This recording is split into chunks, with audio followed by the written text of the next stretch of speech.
Nephilim and the gods of the old world, UFOs and alien abduction, transhumanism and artificial intelligence, wars and rumors of wars are all converging at the end of the age in fulfillment of biblical prophecy.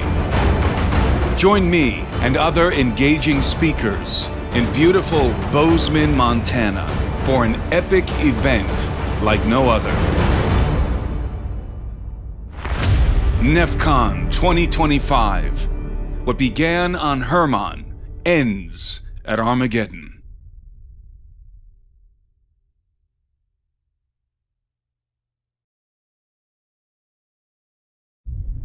We are witnessing a legitimate UFO flap. There are drones, but they've been deployed to monitor and surveil a non-human phenomenon, and even perhaps to confound the public. That's my problem with these people who say, well, it's all us. What do you do when you have the same kind of phenomena happening at the turn of the century? In many of the crash retrievals, you have bodies. You have little gray body parts all over the place. Alien abduction is a physical phenomenon. Your physical body has been removed from that environment. But they can abduct you from anywhere at any time. I mean, abductees sometimes are abducted driving their car down the road. People are being abducted because there is a hybridization program. The assailants were indeed flying. They were flying on circular hoverboards. Now they see lots of lights in the skies, a lot of these guys on discs flying around. They shot at them very close proximity, and they could hear the birdshot dinking off of something metallic. I absolutely believe that NASA has definitive proof that we were not the first to land on the moon. I'm 100% convinced that Cydonia was an ancient habitation on Mars. Her and all of her family saw this craft hovering silently above her house.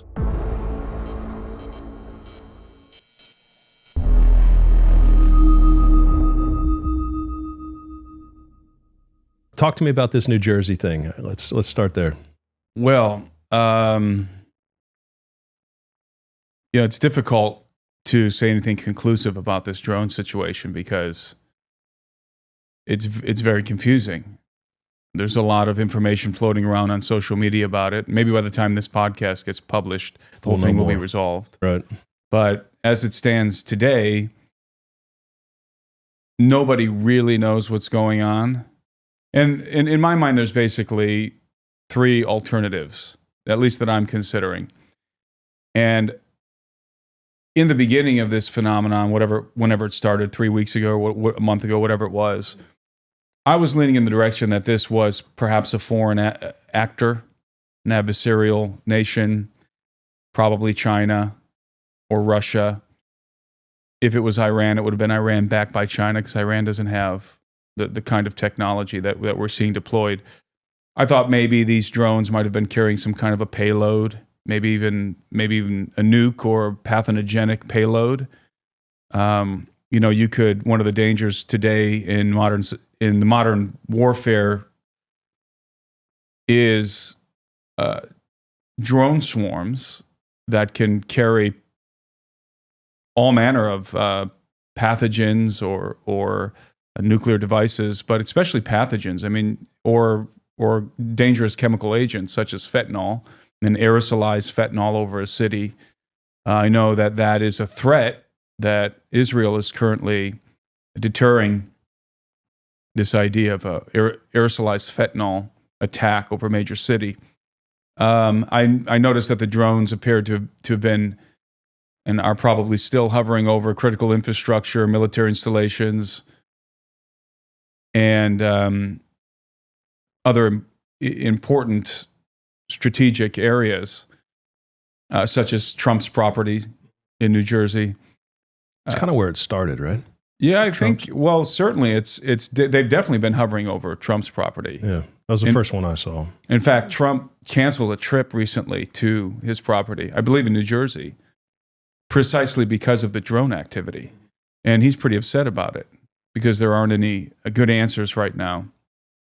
And it's not just New Jersey, it's parts of the East Coast. In fact, there were drones hovering above the Capitol building. So that's the first alternative, would be that this is a foreign actor.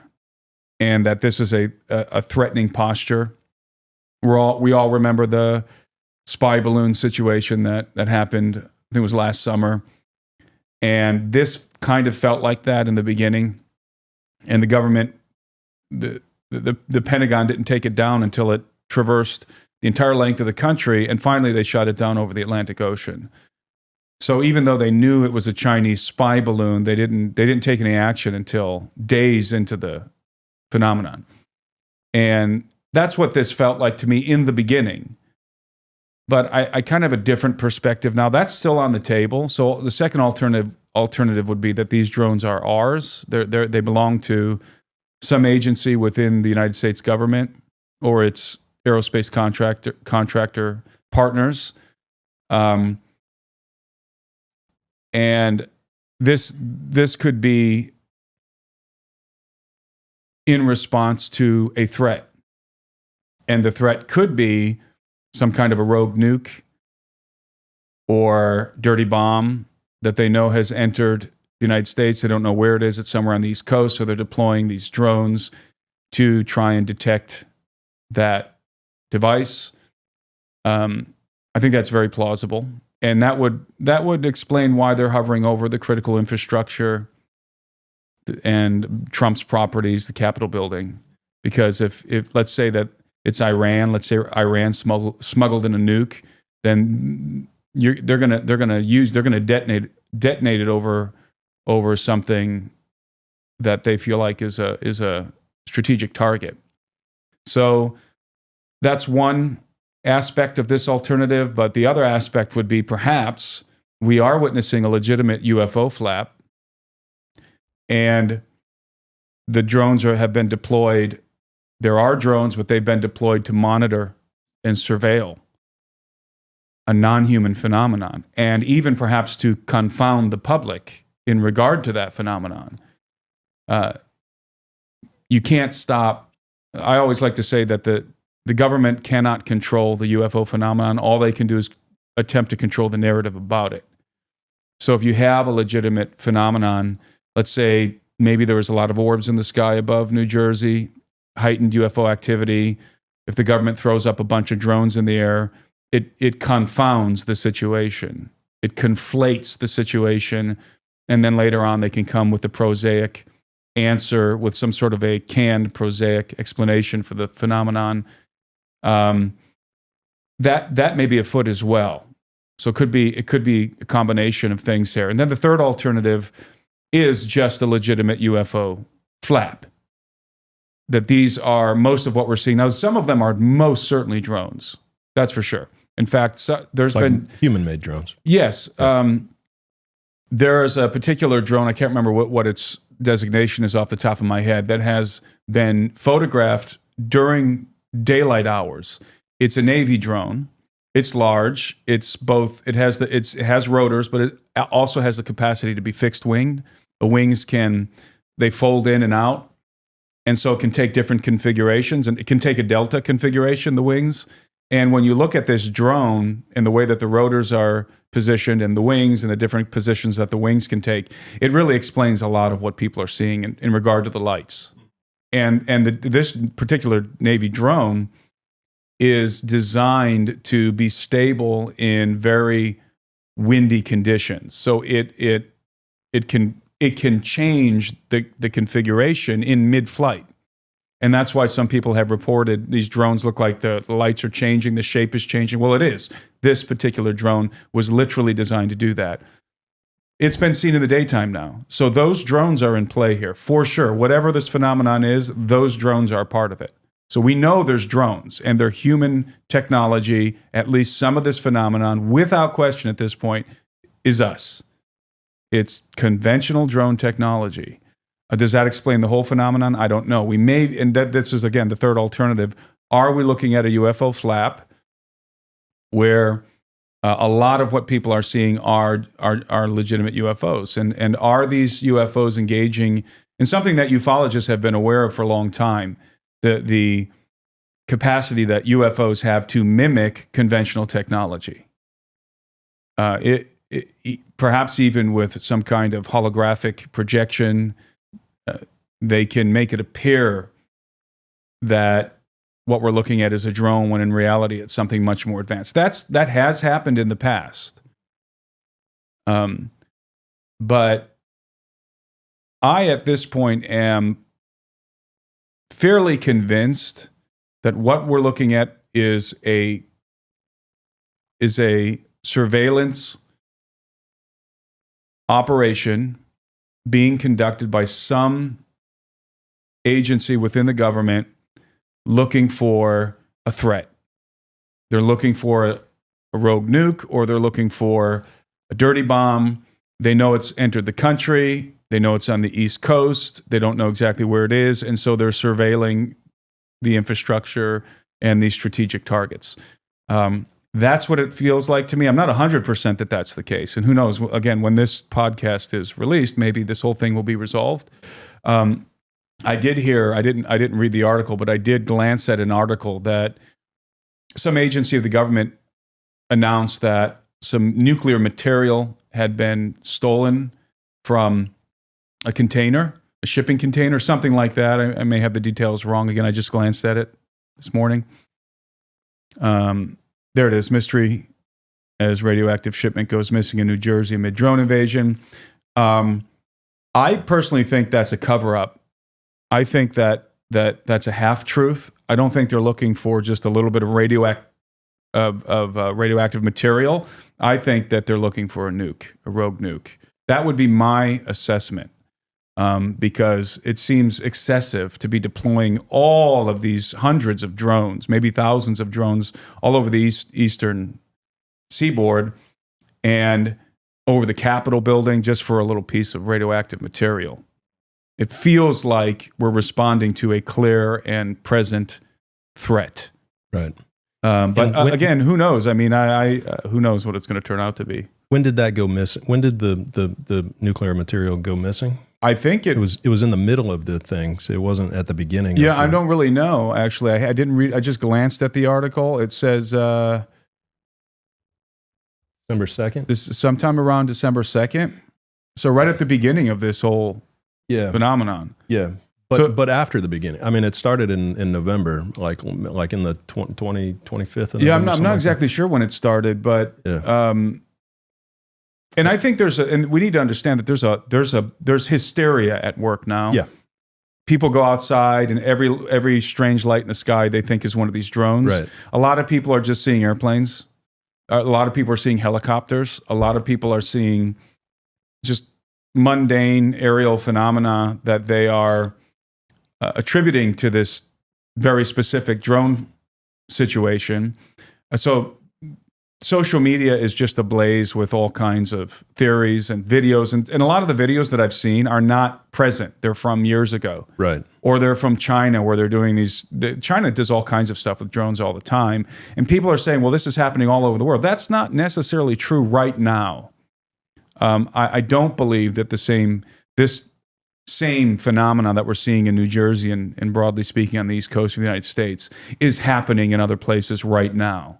I mean, people see strange stuff in the sky all the time, all over the world. So the UFO phenomenon is always happening all over the world.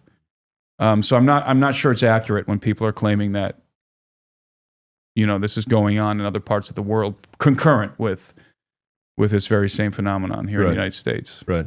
Yeah, I think the option of them looking for something makes a ton of sense. That's super logical. The option of whether it be nuclear material or a nuke itself or whatever it might be, super logical, makes total sense. The other option also makes complete sense of potentially trying to cover up some actual real UFO activity that's happening. Can we double click into that one a little bit?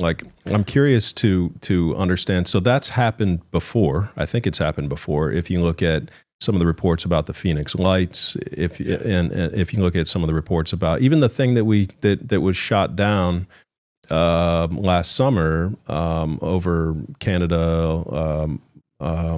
Then after that, we go and we shoot down a Chinese spy balloon a couple of days later. We shot something down in Alaska. Right. Yeah. So, I mean, there is this kind of activity to kind of muddy the waters after some real event takes place. And I just wonder your thoughts on that. That's a potential scenario here. Yeah. If you are the Pentagon, and you are confronted with heightened UFO activity that's going to be difficult to conceal from the public because everybody's got cell phones and they can aim them at the sky. You can't control the phenomenon. One of your best tactics would be to flood the zone with drones and then come up with a reason why you did that after the fact, after the UFOs subside. And you can, like I said, you can completely conflate the in the eyes of the public, legitimate UFO activity by injecting a bunch of drones up in the sky. So it's certainly on the table. But again, presently I'm leaning towards the first alternative or the second alternative that I presented, that I proposed, that they're looking for perhaps a rogue nuke. I tend to find myself agreeing with Elon Musk on a lot of stuff, but he made this post recently about airplanes, and his insinuation was essentially that everybody's just seeing airplanes. And I made a comment that so all of a sudden everybody in New Jersey can't tell the difference between an airplane and a drone. And the amount of replies, that comment has gotten 200,000 views, and it's gotten a couple of hundred replies, and the vast majority, 90+% of the replies are all saying, yeah, New Jersey residents can't tell the difference between a plane and a UFO, or a plane and a drone. Well, that's preposterous. Obviously, we're not just looking at airplanes here. As I said, we now know definitively that there are government drones in the air. So they're drones. There's drones up there. But as I said, a lot of people are conflating, because of the hysteria at this point, a lot of people are, in fact, conflating mundane aerial phenomena with this particular drone activity. And again, you may have UFO phenomena happening as well. Like I've seen that one local news station, I think in New Jersey, captured an orb. But the orbs are there. The orbs are increasing.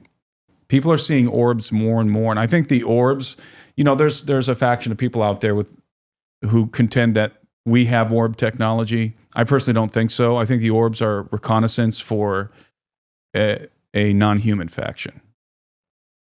I'm very convinced that the orbs are reconnaissance. They can be very small. They can be sized like bubbles, even smaller than that, the size of marbles. People see them in their homes, and oftentimes the orbs show up in a home before an alien abduction episode. So I think that they're a part of what they are is their reconnaissance. Yeah, some kind of a reconnaissance technology. Yeah, it's interesting. You do have the two factions. Like I had Ashton Forbes on the show, and he's convinced that it's almost all man-made technology, U.S. government. And then I have Ryan Bledsoe on the show, and he's convinced it's all non-human intelligence. So. Well, here's what I'll say about the notion that most of what we see is human. I think a lot of what we see is human technology. Of course, we've reverse engineered.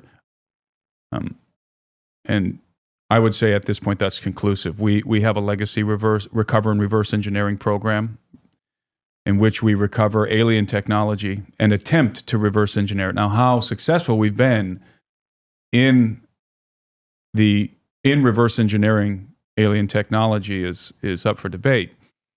But I think an aspect of this phenomenon that the people who advocate for its human technology that they forget, or perhaps they're unaware of, is that this was happening. This didn't begin, a decade ago or even 2 decades ago. I mean, there was a phenomenon that took place at the turn of the century called the mystery airship phenomenon, in which people were seeing very strange craft in the sky. And even if you take a lot of those sightings and reports from those newspapers and just say that was just hyperbole and sensationalism, the newspapers were just trying to sell their paper with these wild stories. You still have a lot of legitimate sightings that were seen by a lot of people, sometimes hundreds of people at a time. Yeah. And they conform to the modern UFO phenomenon. In other words, they see a shiny thing up in the sky that's zipping around or disappears or moves away at a very high rate of speed. That's not human technology. Okay, so that's my problem with these people who say, well, it's all us or it's primarily us. Well, what do you do when you have the same kind of phenomenon happening at the turn of the century. Before the Wright brothers breached the sky and their aeroplanes, right? I mean, this was before we were doing anything with aerial technology outside of hot air balloons. That's a real problem. And then, of course, even up through the 20s and the 30s, going up to World War II. Famously, you have the Foo Fighters in World War II, which appear to have been orbs, which were trailing our bombers and fighters during World War II in both the Pacific theater and in the European theater. Well, that couldn't have been our technology. If we had that kind of technology in World War II, we would have deployed it. Certainly, we would have deployed it. And that was not our technology. So I don't understand how these guys, they kind of have a blinders on, and they're only looking at the modern manifestation of this phenomenon. They're not taking into consideration its the entirety of the history of the 20th and 19th century of encountering orbs and other kinds of advanced aerial craft. How many legitimate crashes and crash retrievals do you think that we've had? Oh, we've had dozens, at least. Dozens. Maybe more than that. But certainly dozens. And I would say that in most cases, and this is another aspect of the phenomenon that these guys don't address, the ones that say this is all human tech. In many of the crash retrievals, you have bodies. You have the pilots. And they're usually little gray guys. And much of the time they're dead, and it's pretty gruesome. I've been interacting with some whistleblowers, and I'm not prepared yet to tell their stories publicly, but it's pretty gruesome. You have little gray body parts all over the place. When sometimes in some of these UFO crash events, so you have to account for the little gray guys. If this is all human technology or mostly human technology, then what are gray aliens? And clearly, a lot of these craft are manufactured for beings of diminutive stature. If you enjoy my analysis on these topics and would like to hear more from me, I invite you to join the Alberino Analysis Members Community, where you will gain access to my weekly private briefings, live stream Q&A sessions, behind-the-scenes updates on my current projects and expeditions, community features that facilitate interaction with myself and other members, early access to tickets for events I happen to be conducting, and a convenient mobile app to keep you notified and up to date on everything I publish. In addition to all this, annual subscribers will be treated to an advanced screening of 3 episodes in a TV series I've been working on for several years. These films alone are worth the price of admission. The Alberino Analysis Members Community is the best way to connect with me and support my work. If you would like to become a member, you can find a link to the subscription page in the description of this video, or visit thealberinoanalysis.com. I hope to see you in our community. When you look at the Lazar case, Bob Lazar over at the S4 facility was working on a particular flying saucer, that was functional. And he nicknamed it, he designated it the sports model because of its sleek design, and it was a functional craft. And one of the things that Lazar says is that when he went into the interior of the craft, he noticed that that the interior was designed for diminutive people or beings. That the seats were very small, as if the whole thing had been designed for children or people who were the stature of children, for gray aliens. In fact, at the S4 facility, according to Lazar, and I think others as well, they referred to the grays, the pilots of the craft, the occupants of the craft, as the kids. Well, they obviously weren't good flyers. Well, if you think about the not ready to get their driver's license quite yet, as it turns out. Right. There are so many. We have no idea how many UFOs are actually out there in our airspace. there may be hundreds of thousands of these things. So the fact that a handful of them crash every now and again, and this is over decades, by the way, they don't crash every day or every other day or even every year. But when they do, I think in most cases that I've seen, most cases that I've researched, and that I've read about from great ufologists, the old school ufologists such as the late Leonard Stringfield, it's gray aliens. In most cases, it's gray aliens. And in fact, in the hearing last year, David Grush not only blew the whistle on the legacy crash retrieval program, but he also stated that there were, at least in some cases, non-human, quote-unquote, biologicals that were associated with the craft that were recovered. Now, dead or alive, I don't think he said, but so the reason why I'm bringing all that up is you have to add that into the equation. You can't pretend that doesn't exist. So if you're going to talk about this technology, the orbs and the saucers and the cigar-shaped craft and the walnut-shaped craft and the teardrop-shaped craft and all the aerial phenomena that is associated with UFOs, you have to add into the equation the two things we just discussed, namely that this phenomenon is not new. It goes back to at least the late 1800s, and that there are non-human biological beings associated with it. You have to factor those two things in, and if you don't, then you're just not being honest. I agree. Completely agree. Yeah, I think if you don't factor that in, you're creating your own reality, really. I mean, that's right. I think that the one for me, anyway, there's a lot of incidents that strike me as very credible and believable, but one of the ones for me is the aerial school in Zimbabwe in the early 1990s, where you had Dr. John Mack. Yeah, right, where he came and visited and talked to all the kids there. And I mean, you're talking to kids that are between the age of, or the grades of first grade and eighth grade, and every one of them is reporting seeing very similar, if not the exact same things. They're talking about an alien who little grays, gray aliens. Yeah, who appeared, who was wearing a black suit and appeared on the top of this craft in front of all of them, and it's like, I mean, you can see, and they still talk about it today with an extreme amount of trauma and an extreme communicating telepathically with them. They were gray aliens. Yeah. I mean, if you're going to talk about the UFO phenomenon from any angle, it's mostly our technology, whatever. You cannot exclude gray aliens from that topic, from that conversation. If you're excluding gray aliens, then you're not addressing the topic very seriously. Yeah. In my opinion. Yeah, quick. So do you think that the shorter ones, the smaller gray aliens, are of the same species as the tall ones? Because there's also a lot of reports of these 8 to 9 foot tall beings that look similar, right? But they're just much larger. Is that?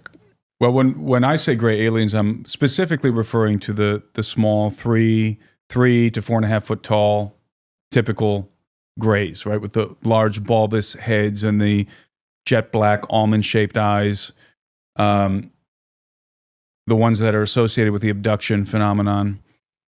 The gray aliens, to me, it seems to me that they're manufactured, that they are cybernetic clones. There may be artificial intelligence involved there as well, but they are manufactured to fulfill a very particular function. And that function has to do with the abduction program. But I don't believe that the grays are the organic species. I think that the species that manufactured them are what Dr. Jacobs denominates as the insectilins. And I don't know if those are what you're referring to, but the insectilins are sometimes called the mantis beings. They resemble more or less a praying mantis. They have long, spindly limbs and fingers. They have their heads are somewhat shaped like the smaller guys, but they're not as bulbous. Their eyes are larger, more like an insect. Their faces come more to a point. They're like they have no chin. Their mouths are pretty much situated at the bottom of their face, like an insect. Not exactly like a praying mantis, but approximating the shape of a praying mantis. I think that's the native organic species, the truly biological species are again what Dr. Jacobs denominates as the insectilins. They are directly associated with the grays, with the small ones. So I refer to that faction, both the little ones and the insectilins, the grays and the insectilins, as the grays. I think that constitutes one faction. And that faction is unequivocally involved in the abduction program. They are running the abduction program. Specifically, the insectilins are managing the abduction program. At least the recovery and processing of abductees, let's say. There may be other things involved, but that faction is managing that program. Now, there may be other factions in play as well doing other things. I'm 100% convinced that the grays are real. Gray aliens exist. It is at this point undeniable. I mean, if you know anything about ufology, especially as it pertains to the abduction phenomenon, and then you listen to the testimony of guys like David Grush and Bob Lazar and others, many others, gray aliens are at this point stone cold fact. They are a part of this phenomenon and cannot be removed from it. In some capacity, they are part of this phenomenon. So that's one faction. Now, there's other, I've read about and heard about other factions like the Nordics, which basically look like us, a little bit taller than us, 6.5, 7 feet tall. They have blonde or golden blonde hair with blue or green eyes and fair skin. I do personally believe that faction exists as well. So they're in play. You have, of course, reptilians, that people talk about the reptilians. I'm not as sure as I am about the grays that the reptilians exist, but I suspect they do. Now, what they are exactly, where they come from, who knows? And then aside from that, you have what people refer to as the tall whites, and that may be the faction that you're talking about, where they're very humanoid. They're much less exotic than the insectilins, and they're variously described. I mean, there's no particular description for those beings because I've seen people describe them in a variety of ways. Some people describe them as being more, as I said, more human-like, and others a little bit more like gray aliens, but taller. You know, you have the story of Phil Schneider, who was allegedly working on the deep underground military bases. He was a geologist, and he worked on bases all over the world, but specifically in Dulce, New Mexico. He was blowing out some of the chambers. That was his job, to open up some of the chambers for the bases. The initial stages of figuring out the geology and what sort of explosives they needed to use. And I won't go into the whole story. I'm sure you and your audience are familiar with it. He was lowered down into a shaft because they were having a problem with the drill. And when he got down there, he had a Green Beret with him. And when he got down there, he was confronted with what he calls tall gray aliens. So he said they were like 9 foot tall. I don't know if these are the ones you're referring to there. They were 9 foot tall. They looked like the little guys, but they were big. So insectilins? I don't know. It's unclear. It's unclear to me. It could be insectilins, or it could be, who knows? Maybe there's a larger version of the small grays, because if they're clones and if they're manufactured, they could come in all shapes and sizes, depending on their function. Or we could be looking at insectilins. It's not clear, but he calls them grays, tall grays. And he says they lowered him right into like a nest of them. I forget the terminology he uses. And in fact, he was able to shoot a couple of them dead before one of them waved its hand in front of its chest and it discharged some kind of a laser or something some kind of a technology that hit Phil, and he always says it crispy crittered his fingers and toes and gave him cancer, and they killed, the Greys killed the Green Beret that was with him. That's part of the saga of Phil Schneider. So there's a lot of different, what I'm trying to illustrate here is there's a lot of different creatures in the mix, at least in the, let's call it the realm of UFO legend. I'm not sure which of these creatures exist, except I'm absolutely confident that the Greys exist. And the Greys would include the Insectolins, the tall ones, and the 3 to 4 I would include ones. the Insectolins in that faction, because the Insectolins are certainly in charge of the small Greys. The small Greys are subjugated to the Insectolins. That's clear in the abduction material. Based on what? What is the most compelling evidence for that? Well, aside from the crash retrieval material, aside from the testimony of David Grush and Bob Lazar and guys like them who have anecdotal evidence that suggests that we're dealing with gray aliens with a lot of these crash retrievals, set that aside. It's really the abduction material. And let's add one more component into here.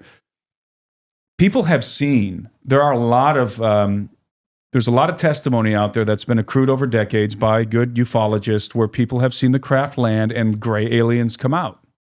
Gray aliens disembark, they take samples or do something, and then they go back into the craft. And a variety of other kinds of things too have been seen. But gray aliens certainly and most often are seen associated with the craft. Now, the best evidence for gray aliens actually comes from the abduction material. And when I say the abduction material, I'm not aware of any good modern abduction researchers. And I apologize if there are some out there listening to this. I'm just not aware of you.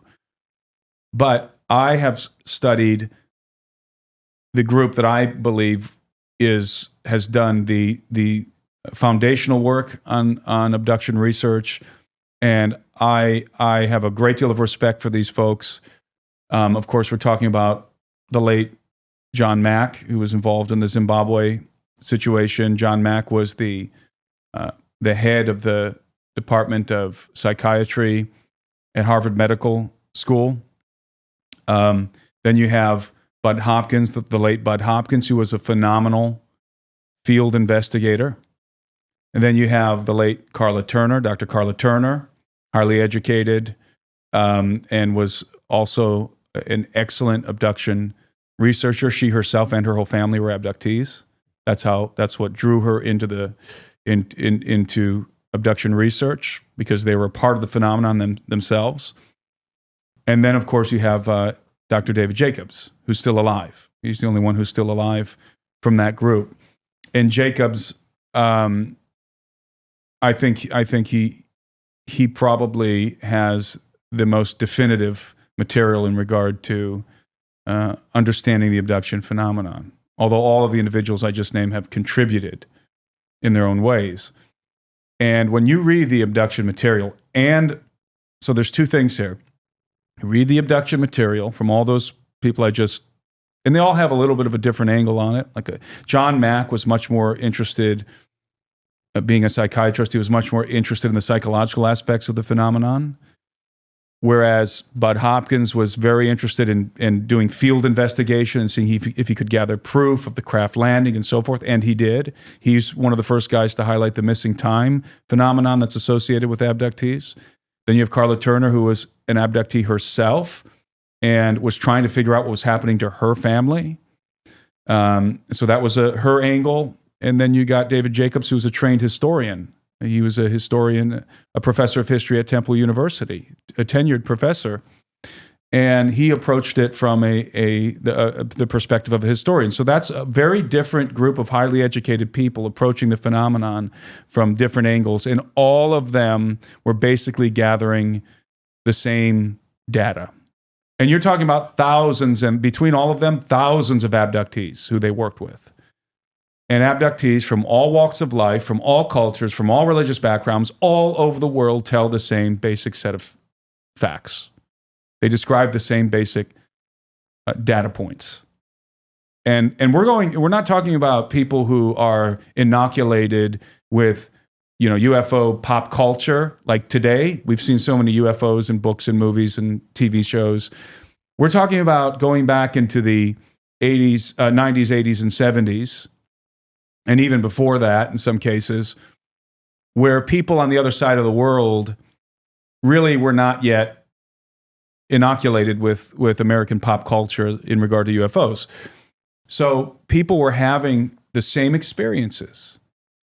And a UFO, and I don't mean to digress into a lengthy discussion here about abduction, but the abduction phenomenon is not a psychological phenomenon. It's not a spiritual phenomenon. It's not a supernatural phenomenon. It's not an out-of-body experience. It's not a near-death experience. It's none of those things. We know that definitively. It's none of those things. Alien abduction is a physical phenomenon. In other words, when you are abducted, you are absent from the point of abduction. You're not there anymore. It's not that your consciousness went somewhere, you're having some sort of it's not like tripping on psilocybin. You're gone. Your physical body has been removed from that environment. And in fact, there's been cases where the police have been called, where search parties have been dispatched to try and find the person. Abductees, when they're returned, sometimes the Greys make a mistake, and instead of putting them back in their bed, they put them outside of their house. They leave them in their yard, and they have to break into their house to get back in. Or they leave them somewhere else or in their neighbor's yard. Sometimes abductees are brought back and they're wearing somebody else's clothes, or they have their clothes on backwards, or they don't have any clothes on at all. Abductees often have physical markings on their bodies in the wake of an abduction episode. Scoop marks and different kinds of scars, bloody noses. Abductees are often implanted. I would contend that all abductees are implanted. But the implants have been found. The late Dr. Roger Lehr did great work on the implants, and he extracted quite a few of them and subjected them to intense analysis. And to his surprise, he discovered that these implants, these alien implants, the body did not reject them. They didn't cause swelling. They were very difficult to detect, and they were evasive in the body. They could move in the body. He's extracted various sizes and shapes of physical implants. And what do they look like? What's their purpose? They look like little pills. And they seem to be incorporating like nanotube technology. They're very difficult. They have a membrane around them. And again, the body doesn't reject them. So it's some kind of an advanced technology that's being implanted into the abductee. And it can be anywhere in the body, but usually it's around the head and neck. Very commonly now behind the ear. Used to be in the 90s, they were putting implants in the nasal, up in the nasal cavity, up here, or in the side of the nasal cavity. My wife's uncle swears that he's passed now. He actually committed suicide, but he swore that he was abducted when he was 7 years old, and he came running into their house and says that he was taken up into a saucer, and everybody was looking for him. They didn't know where he was. He came back, and he had this mark on his groin, and he said that he was that they put a needle into his groin. That's right. And he had a mark, and he told everybody, and he was missing. He was missing, yeah. And very typical. Yeah. It's very typical of an abduction episode. Yeah. But he swore, as a 7-year-old running into the house, that this is what happened to him. And I think you told me yesterday at dinner that he actually recalls the gray aliens. Yeah. He saw entities, he said. Yeah. Listen, so, and by the way, this was in the 70s when this was, I think, more commonly happening, or there was more. I think it's still happening as much. Yeah. I just don't think that. I think the good researchers are gone, and in Jacob's case, retired, and nobody's really picked up the mantle. Yeah, that's what's happened. I don't think that the program has slowed down. Okay. In fact, it might have accelerated. Okay. I would be remiss not to mention that aside from having alien implants implanted into the abductee's body, you also have women oftentimes have fetuses. They carry fetuses, hybrid fetuses. So not only do they come back with bloody noses and scoop marks and other kinds of scars, they come back with babies in their wombs, with fetuses that were implanted and then extracted at about the 3-month stage pregnancy before they really begin to show. The women are reabducted and the fetuses are extracted. So it's really not a fetus that's implanted, it's a fetus that's extracted. A zygote or whatever it is implanted, and then it grows into a fetus, and it's a hybrid. And then the women are often, in almost every case, the women are then induced to interact with the hybrid babies and toddlers in subsequent abduction episodes. And again, this is not psychological, it's not spiritual, it's not supernatural, it's not a phenomenon of consciousness. This is a very, very physical phenomenon, as your uncle would have attested. And it is still happening. My wife's uncle. Your wife's uncle. Yeah. And it is still happening because this is the other aspect. You can read of research. You can read the material. Then when you have people coming to you, in my case, I have people who come to me now, and they tell me their stories. And these are people from different walks of life, and their stories conform precisely to the abduction material, and they're still being abducted. And I've heard very, very vivid cases. There's something you have to understand about abductees. Most abductees, the majority of abductees, cannot remember any aspect of the phenomenon. They don't remember being abducted. Some abductees have conscious recall. Those are the ones who can remember some of what happened, or at least they have these memories these memories that they're not sure if they're dreams or not, but they were very real. And then you have screen memories that are in play. And a screen memory is the way that the Greys conceal their activity is they manufacture fake memories, false memories, which are called screen memories. And the screen memories are designed to block access to the real memories.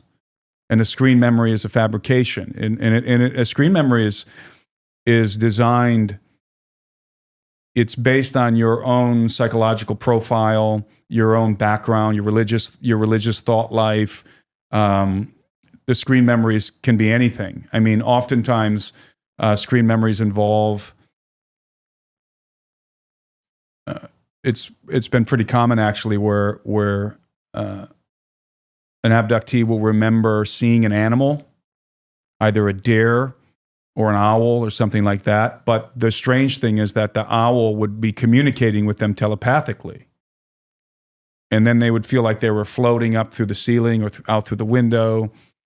And once they're regressed with hypnotic regression or some other procedure to help them recover some other method to help them recover their true memories, to circumvent the screen memories, then you get the typical abduction data, the details that are ubiquitous among abductees, that in fact it wasn't a telepathic deer or a telepathic owl, it was a gray alien. And the usual procedures are described, namely that the abductee can be abducted from anywhere at any time. And I've got people, as I said, some of these people are rather famous, coming to me, telling me their abduction experiences. And you can be abducted probably most commonly at night while you're sleeping, because that's the easiest environment to remove you from, where you're less likely to be missed because everybody else is sleeping, and you can be returned unnoticed. But they can abduct you from anywhere at any time. I mean, abductees sometimes are abducted driving their car down the road.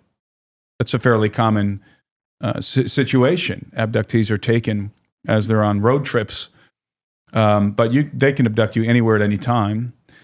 But the typical way that an abduction begins is, let's say you have a woman sleeping in her bed. If she has a spouse in her bed with her or a partner, that person is deactivated. They're out. They're unconscious. The abductee, in this case, in our example, this woman, she would be already subdued. She would be already sedated, incapacitated in some way, most of the time. Sometimes the Greys screw up, but most of the time she's going to be incapacitated. This is why sometimes alien abduction is associated with sleep paralysis, because it's very much like sleep paralysis. Before the Greys show up, you can't move. Not all the time, but much of the time. You're in a state of paralysis. Oftentimes you're conscious, and the Greys show up. And they usually come in threes. Most often the Greys will come in threes. And it's the little ones. It's the little, 3.5 to 4 foot tall guys with the bulbous heads, the black eyes. And they'll show up to recover the abductee. Now, if the abductee happens to be in a bedroom with a window and the craft is in proximity, in other words, the craft is hovering above the house or somewhere in the vicinity of the house, the craft will position itself so that it can project a beam of light through the window.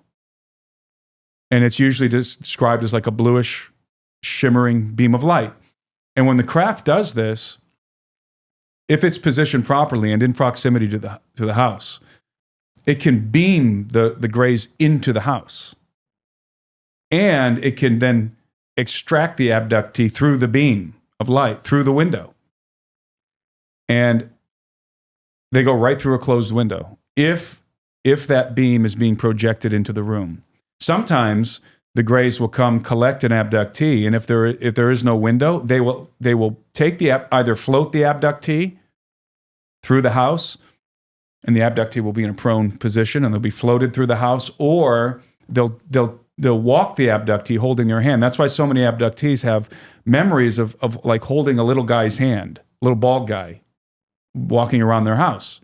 The Greys will actually escort the abductee, hold their hand, and escort them into a room that has a window where that blue beam can be projected, and then they go through the beam into the craft. Now, when the craft is not in proximity, when the craft lands in a field, let's say, and this often happens when there's a corporate abduction taking place, the Greys will come into the house. They will make their way into the house. They won't just appear into the house usually. They'll have to make their way into the house. And they'll grab the abductee by the hand. The abductee is sort of in a sedated state, controlled, I think, through the implant. Also, there's a telepathic control that's asserted by the Greys. The Greys will walk the abductee through the house, or the abductees, through the house, down the stairs, through the kitchen, or what have you, out the back door, and walk them holding their hands through the woods, into the field, and that's where they'll embark into the craft. Okay. And again, this happens when there's a collective or corporate abduction taking place, where I have a friend who described this to me one time, and this is in the abduction material as well, but I have this friend who was telling me about, and we weren't talking necessarily about alien abduction. She was just telling me these weird experiences she remembers from being a kid.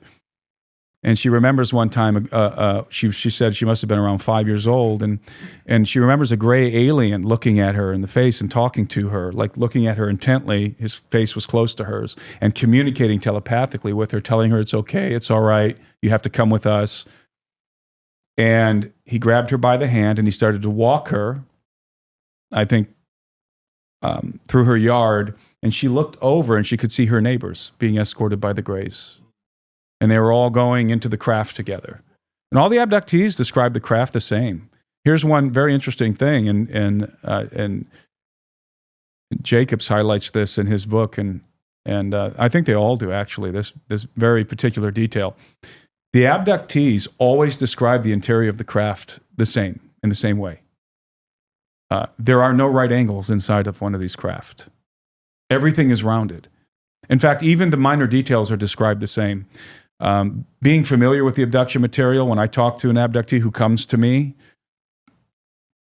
I don't. I take Jacob's lead, and in that, if an abductee is going to come to me and talk to me, I don't give them any leading questions because I'm not interested in influencing their memories. I just want to hear their memories as best that they can recall them without influencing in any way what they're remembering. And they'll describe. I'll ask them. They'll say, "The gray took me into the craft," and I'd say, "What? Did you sit on anything? I mean, was there like a seat or something like that?" And I know that there are. And they'll say, yeah, I sat on like this little bench. And I'd say, well, can you describe it for me?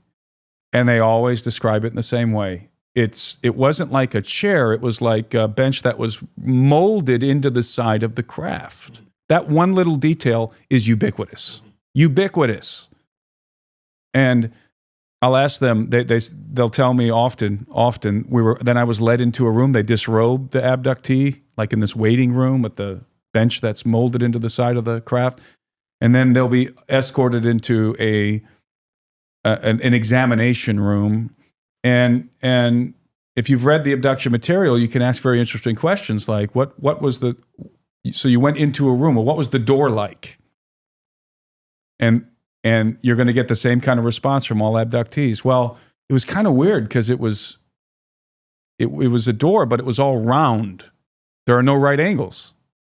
And these are little details that you find, as I said, ubiquitous among the descriptions of an abduction event by abductees all over the world from all walks of life.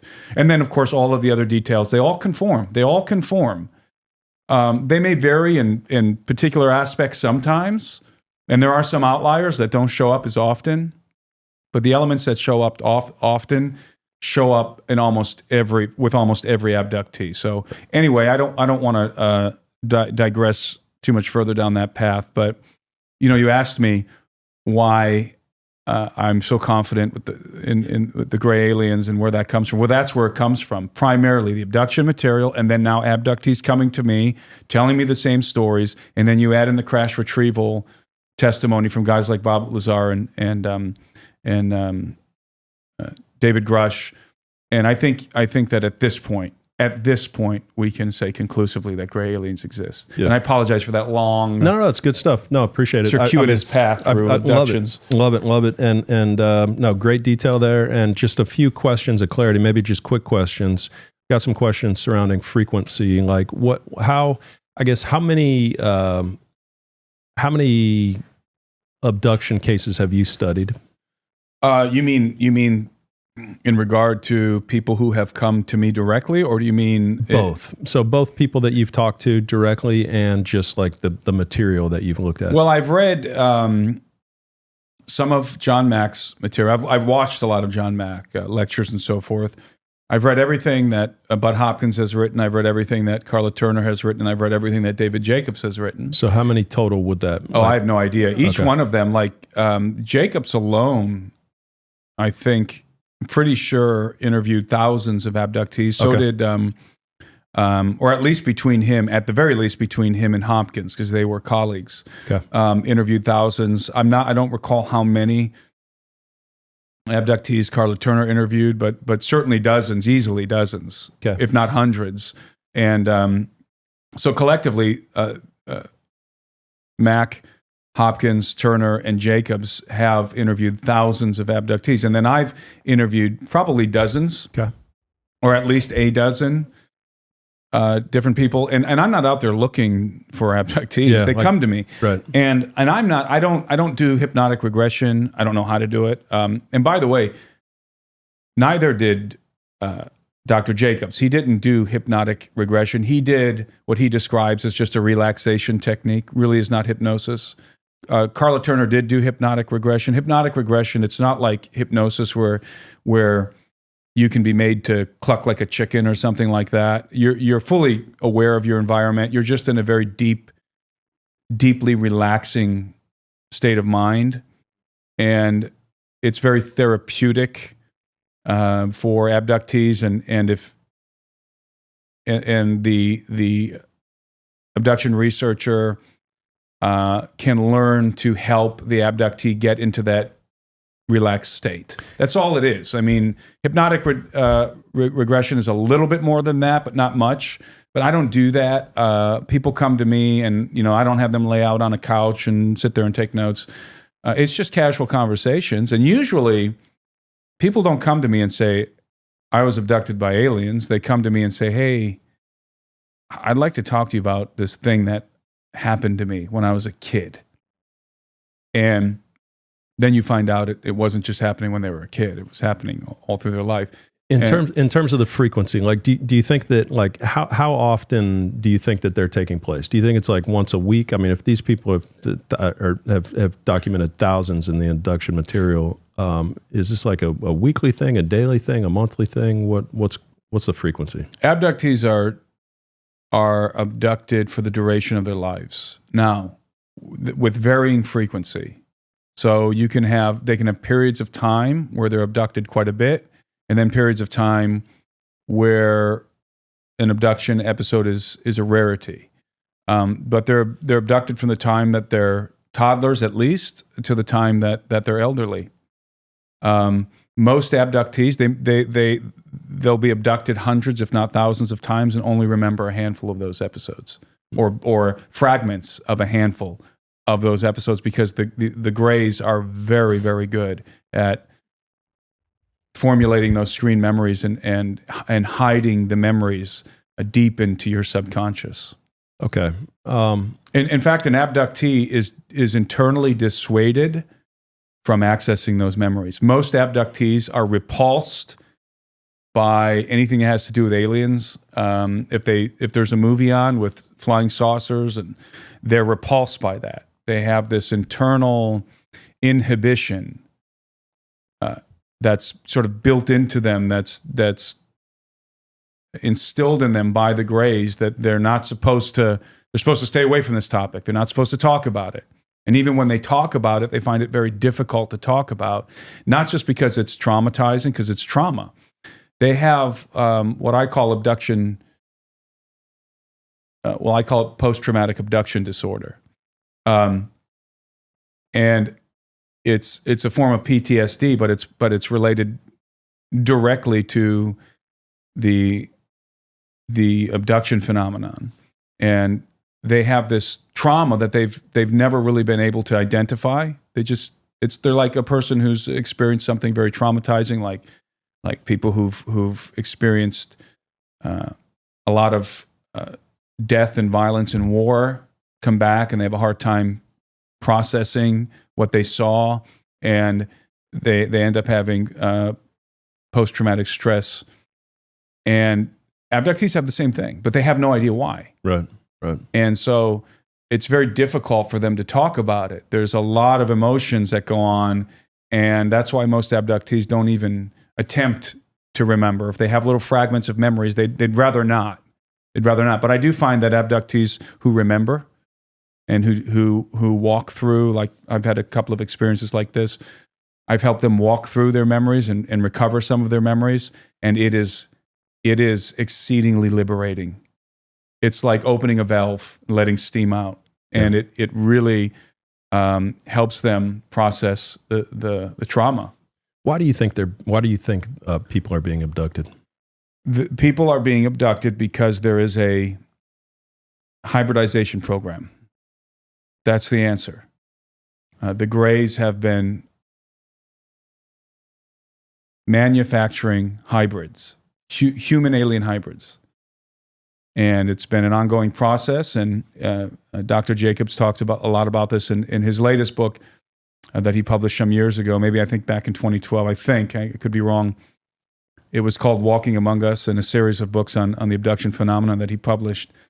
And in that book, and in his other works as well, but he talks about the program and how that program has maturated over the decades. And in the beginning, they were always creating hybrids, but the hybrids were very imperfect. They were very bizarre-looking people. Their heads were overly large. Their hair was very straggly. Their eyes were overly large. They were very diminutive. And then as the decades progressed, they were perfecting this hybrid until now you have what Jacobs denominates as hybrids. advanced alien human hybrids.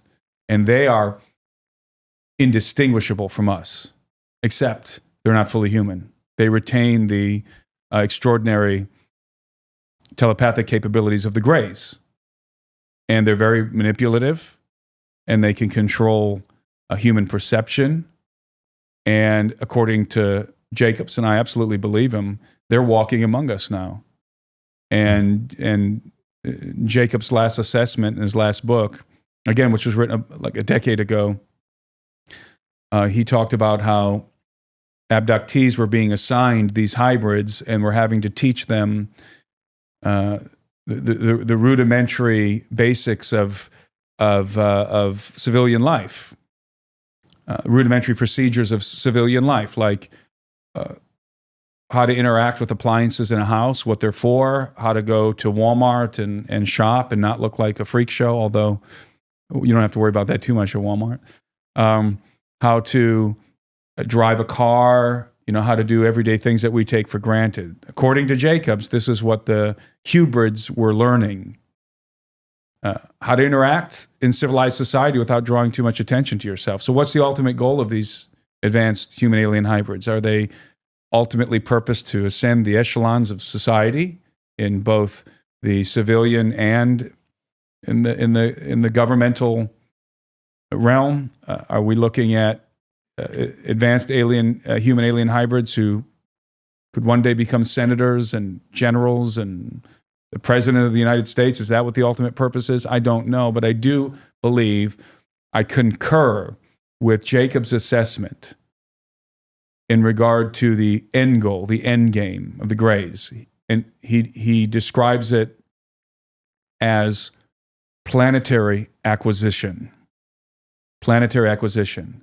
And I concur. I think that the end game is planetary acquisition by the Greys. In other words, they're taking over.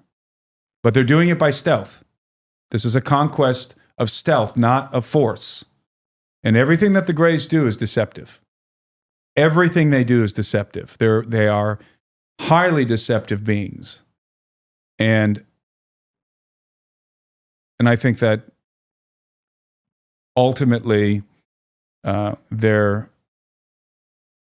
working towards a goal of, as I said, planetary acquisition, of taking over. And could that be looked at a different way potentially, and looked at as being just dramatically accelerating the evolution of the human species so that it matches their own species? That's or integrating themselves. Maybe they have a need to upgrade their own biology and integrate themselves into the human species, so to speak. I don't think what they're doing is at all beneficial to us. They have their own agenda. What they're doing is beneficial to them. This is not their agenda. They're not benevolent space brothers who are here to help us ascend to the next level of our evolution. What they're doing is for their own purposes. They're using our females to incubate their hybrids against their will. I mean, these women, there's nowhere where you can go sign up to be an abductee. They take you by force, and there's nothing you can do about it. And it is hereditary, by the way. And all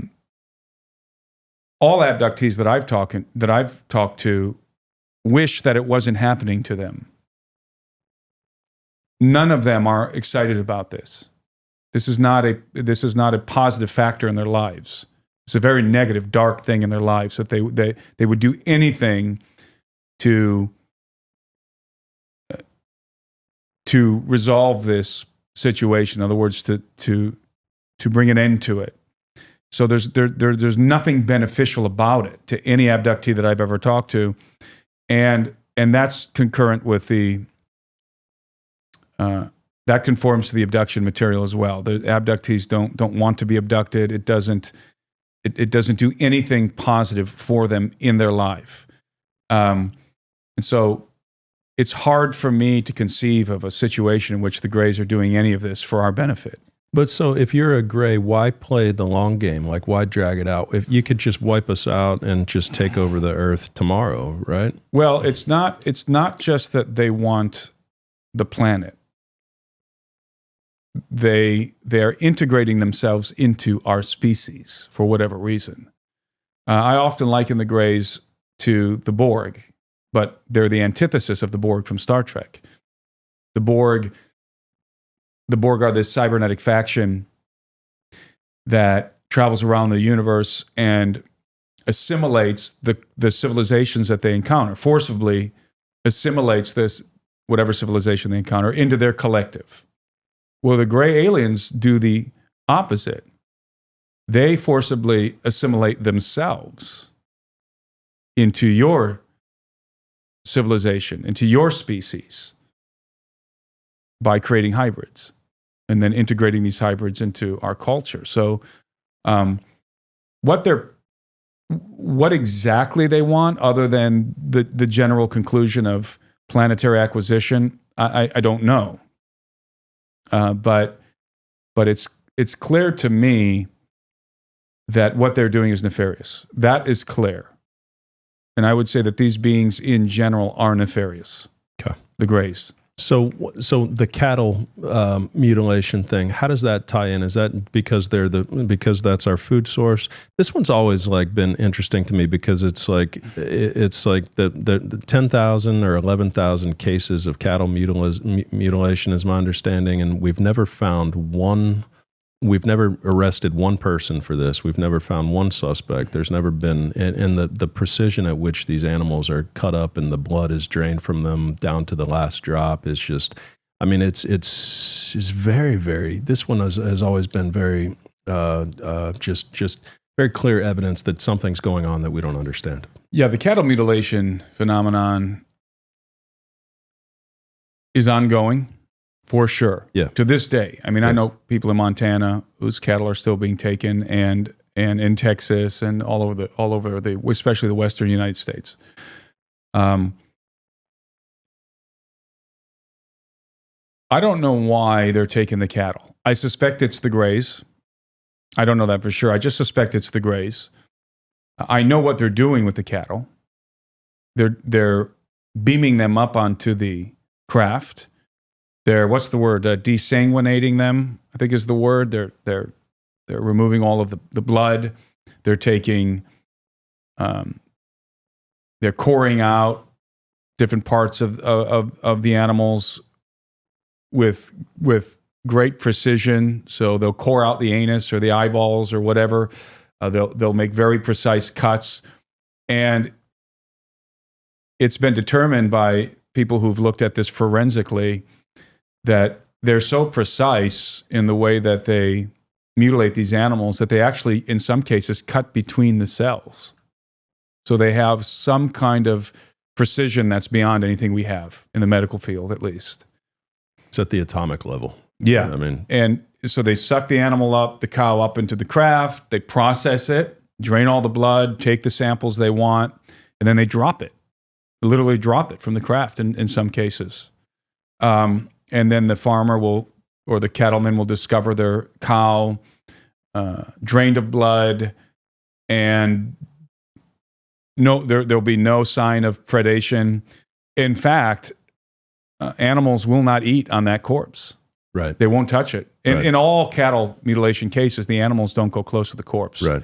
which is in and of itself baffling, because there's no reason why a coyote or a wolf or some other animal, mountain lion, wouldn't eat that animal had it died under other circumstances, had it died from being from a fall, or if or some other kind of circumstance, or if it was a human being coming and killed the cow and used knives or whatever to cut it up. Certainly, you'd have predation. You'd have, at the very least, coyotes and carrion fowl eating on that animal. You never have it. They don't touch it. That tells you that there is some kind of technology applied that they can detect, and that they stay away from the animals.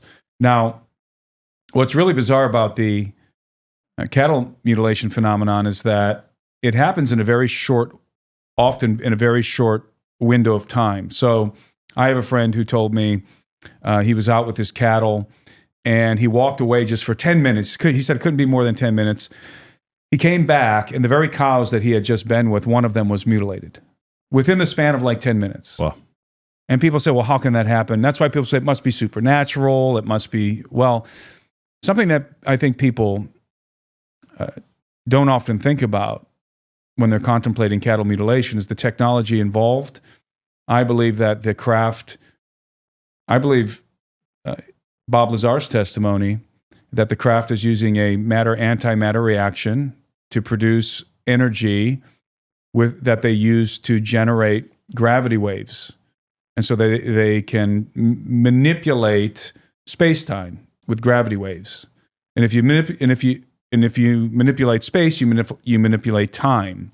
In fact, we now know, according to the government's own research, that pilots have reported time dilation when they get into proximity with UFOs. In other words, time moves differently. There's time distortion when the pilots are in proximity to UFOs. I know a pilot. He's not a military pilot, but I know a friend of mine who had an extended encounter with a walnut-shaped UFO that was flying perpendicular to his craft, to his small aircraft, and he was flying it, and the walnut-shaped craft was right off of his wing, and he was like, I think he was like 3 hours late landing. He didn't have enough fuel to be up in the air that long. I forget all the exact details, but the point is, he was clearly experiencing some kind of a time distortion, time dilation in proximity to the craft, because the craft is manipulating space-time. And so if you have like a gravitational bubble around your craft or whatever it is that they're generating, time is moving differently for you. And so now apply that to the cattle mutilation. So you can have a cow that's sucked up into a craft, and that cow can actually be on that craft for a lot longer than we would perceive it at a distance because of the time dilation, because of the time distortion, based on the technology that's being employed.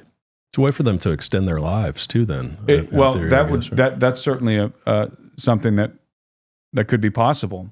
But I mean, you may have a cow that the farmer thinks he was just away for 10 minutes, right? And he was, from his perspective. I was just 10 minutes or 5 minutes ago. This cow was alive, but that cow the whole process might have taken a half an hour. When that cow got into proximity with the craft and was taken up into the craft, there might have been a lot more time going on than what can be perceived by the farmer, by the cattleman. So that right there explains some of the phenomenon in my mind. This is how you can have cows just disappear because they're taken up into the craft. There's plenty of time to process them and to return them because time is moving at a different pace on the craft and in proximity to the craft than from the cattleman's perspective. Have there ever been like cameras that have been set up that have caught anything? I thought that there was. Skinwalker Ranch. Yeah, right. I'm sure some of your audience has watched the Skinwalker Ranch TV show, The Mystery of Skinwalker Ranch, I think. Everybody's familiar with all the bizarre phenomena that happens on the ranch. And to some extent, those stories have managed to conflate the UFO phenomenon because it makes it seem like there's a lot more going on than just like gray aliens and flying saucers.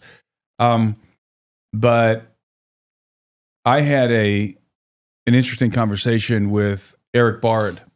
I interfaced with Eric Bard a couple of times because me and my partner Gary Haven, we make films together.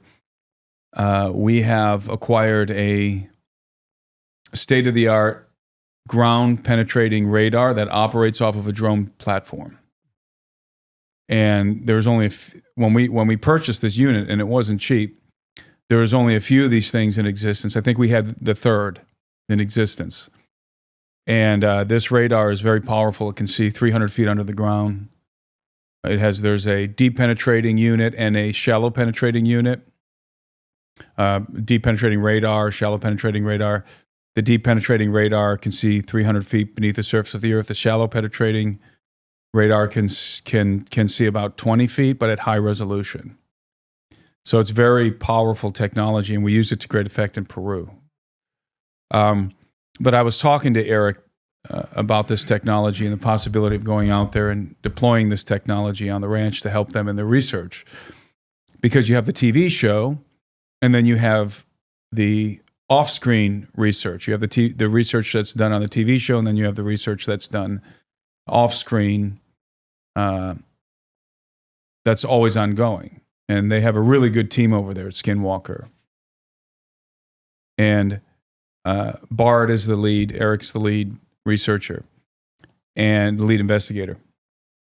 And I was talking to him on a Zoom call, and I asked him what he thought about the Skinwalker Ranch, the stories, the legends, and what he thought might be going on when you take all of the stories collectively and you analyze the experiences that people have had there. And I was very interested to discover that he had formulated the same opinion about it as I had, in that he told me that he believes that there is something at work, let's say, on that ranch or in the general vicinity of that ranch that has the power to manipulate human perception.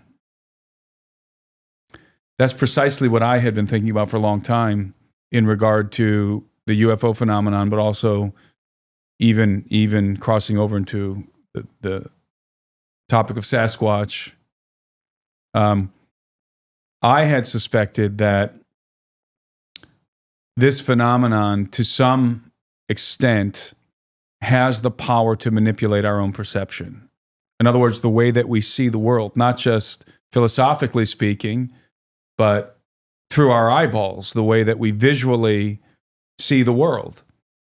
And I think that that there's a lot of confusion today in ufology regarding this phenomenon because we are not taking that aspect into account. So we are assuming that what we are experiencing is a literal aspect of the phenomenon, when in reality, it could just be that our perception has been hijacked and we're being shown something to confuse us. And I think that that is certainly the case at Skinwalker Ranch. I mean, we were talking about Skinwalker Ranch and the cattle mutilation, and it brought to mind my conversation with Eric. And if that's the case, and I do believe that it is the case, then it explains a lot of the high strangeness surrounding ufology. Because today people like to say, well, it can't be the extraterrestrial hypothesis can't be true anymore because XYZ. There's too many facets of this phenomenon that are anomalous. And I would just like to remind people that we may be dealing with a phenomenon that has the power to manipulate our very perception of it. And if that's the case, then I think we're looking at a scenario in which the human species is much more telepathic and much more integrated consciously than we think we are. We're much more connected to each other and to other things. And I think that allows for other beings who are very telepathic to influence our perception. And you can do it with technology as well. But anyway, all of that came to mind when we were talking about the cattle mutilation on Skinwalker Ranch. And because when you talk about Skinwalker Ranch, all of the very variegated phenomena that's happened there comes to mind. I mean, they've had Bigfoot type sightings on that ranch. They've had the famous immortal wolf situation with this massive wolf that has been seen by various people on the ranch and even shot at. It seems to be the bulletproof wolf. Okay. Other kinds of strange poltergeist activity, and all of this is being factored into ufology now, and that's why people who've been studying this phenomenon for a long time, like Bigelow, for example, are now kind of reorienting their focus to consciousness.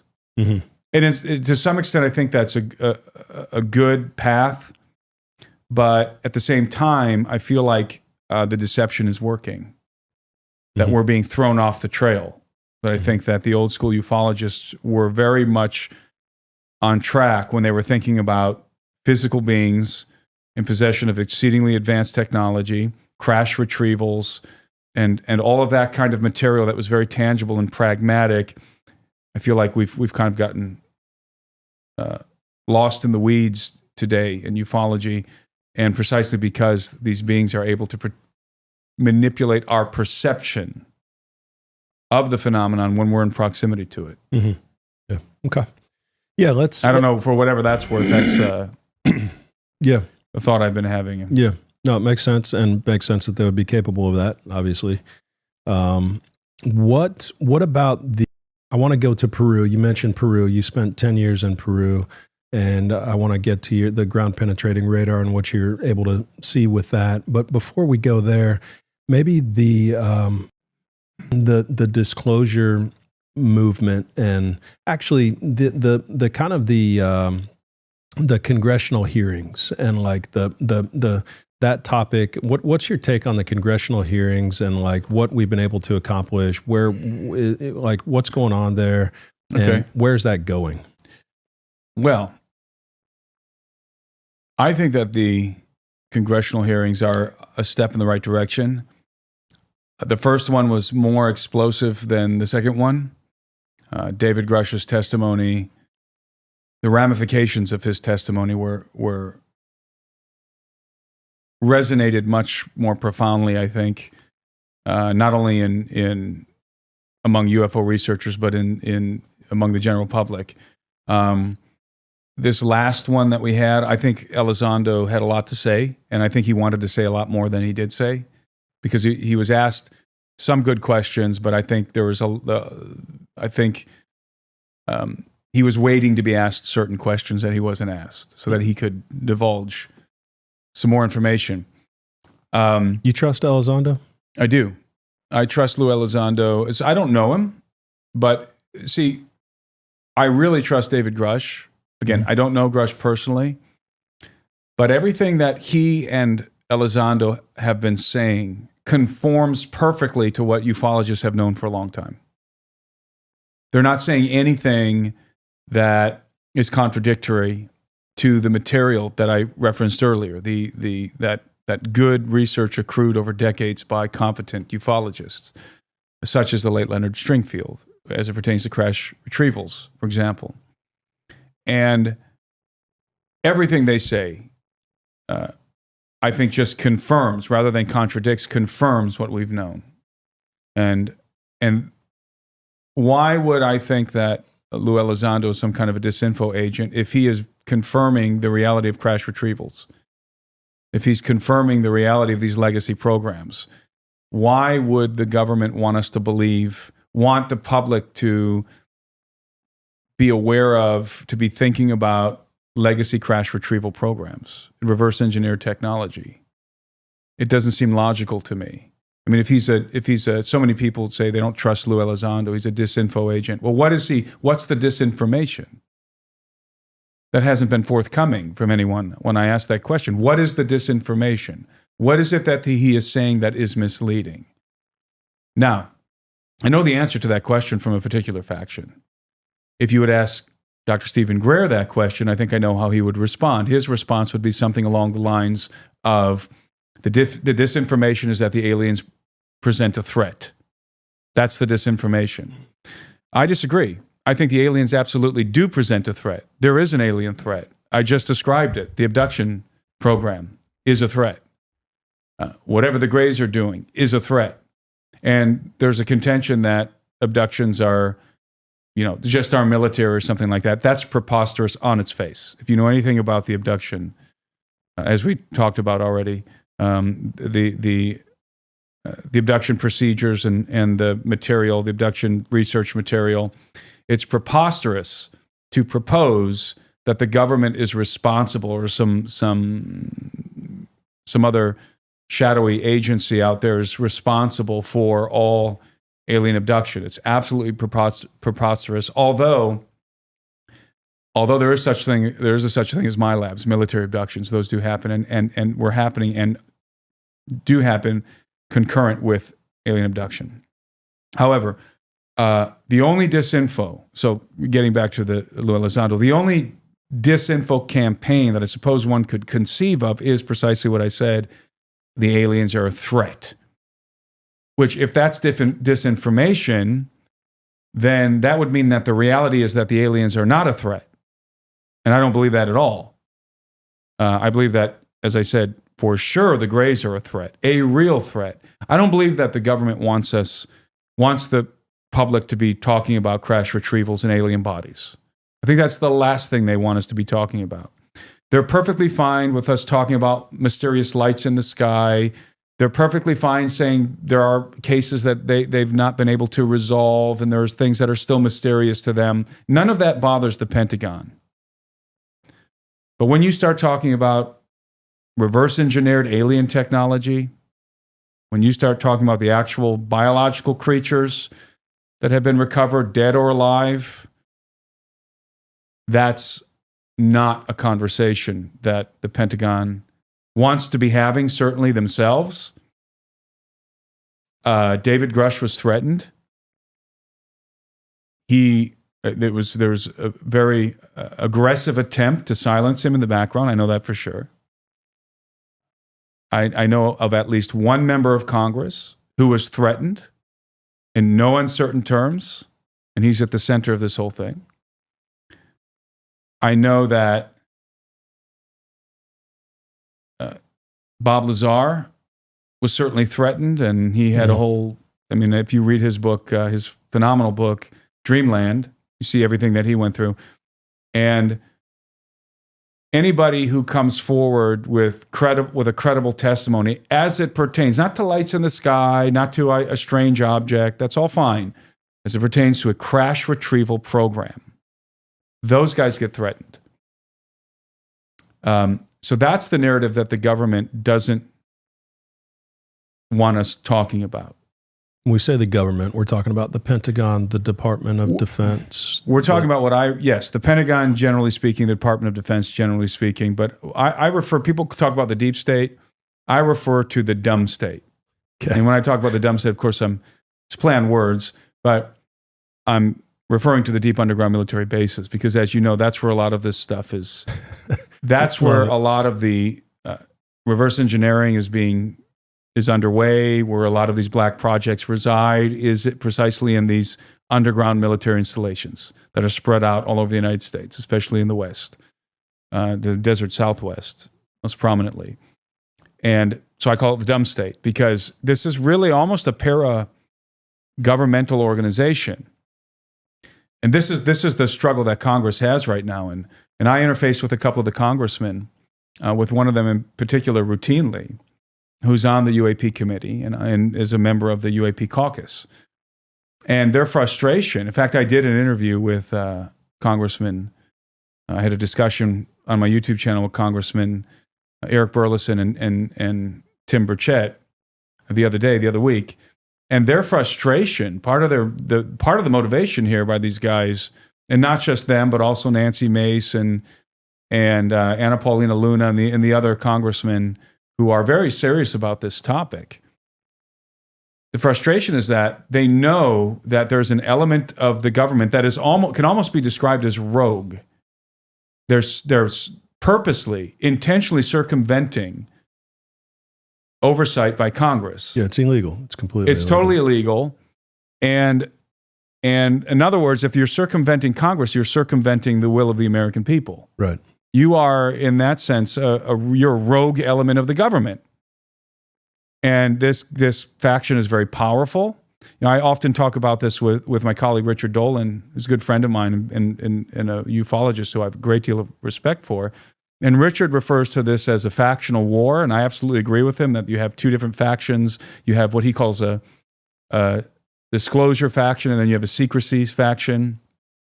And I think that's the right analysis. You have two different factions. The secrecy faction wants to keep a lid on all of this. The disclosure faction is working behind the scenes to try and get as much of this disclosed as possible, and is interested in Congress regaining the reins, regaining some level of control over these rogue elements of our government, specifically of our military. As the military-industrial complex. Yeah, exactly. Yep. These are elements of the military-industrial complex which involve select members of the military, not generally high-ranking generals, no, only select members of the military and particular defense contractors, especially aerospace contractors, like companies like Lockheed Martin and Raytheon. And then within Lockheed Martin and Raytheon, only a segmented portion of those companies is working on the black projects. The rest of them are working on conventional technological projects. So you have this black world in which you have black money. You have a black budget that we have no idea what the money's being spent on and what's being developed with it. Congress does not have the no member of Congress has the clearance to go into one of these special access programs, into one of these installations that is housing a special access program to see what's going on. They don't have the need to know. Neither does the President of the United States. These organizations, that's why I describe them as rogue. There's no oversight. And you can say, well, they're developing technologies in the interest of national security. And they're doing so covertly because we don't want our adversaries to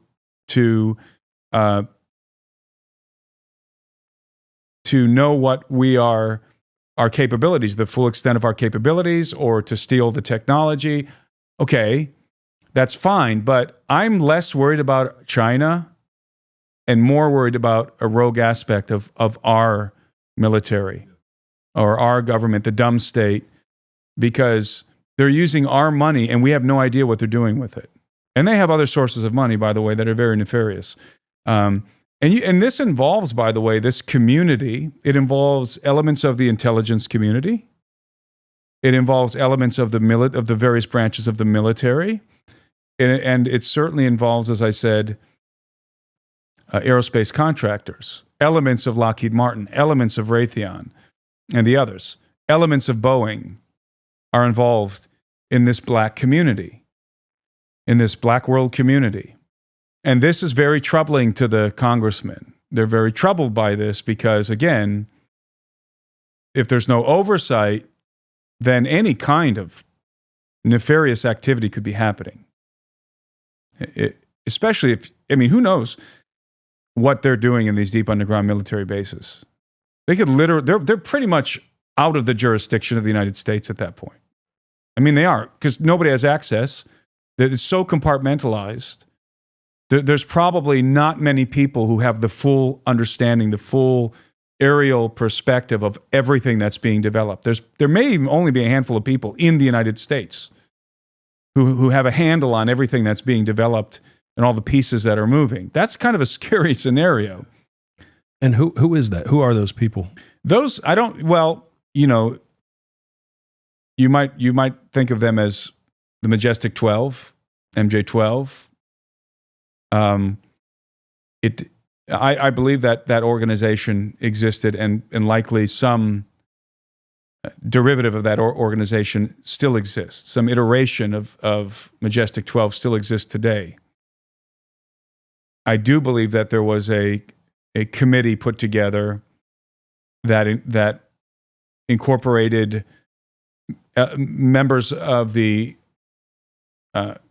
government, but also particular individuals from civilian life, scientists, politicians, generals, industry people. I do believe that there was a commission, precisely Majestic 12, that originally had 12 people in it. And they were sort of a council that had oversight over the totality of the alien question, especially as it pertained to reverse engineering alien technology.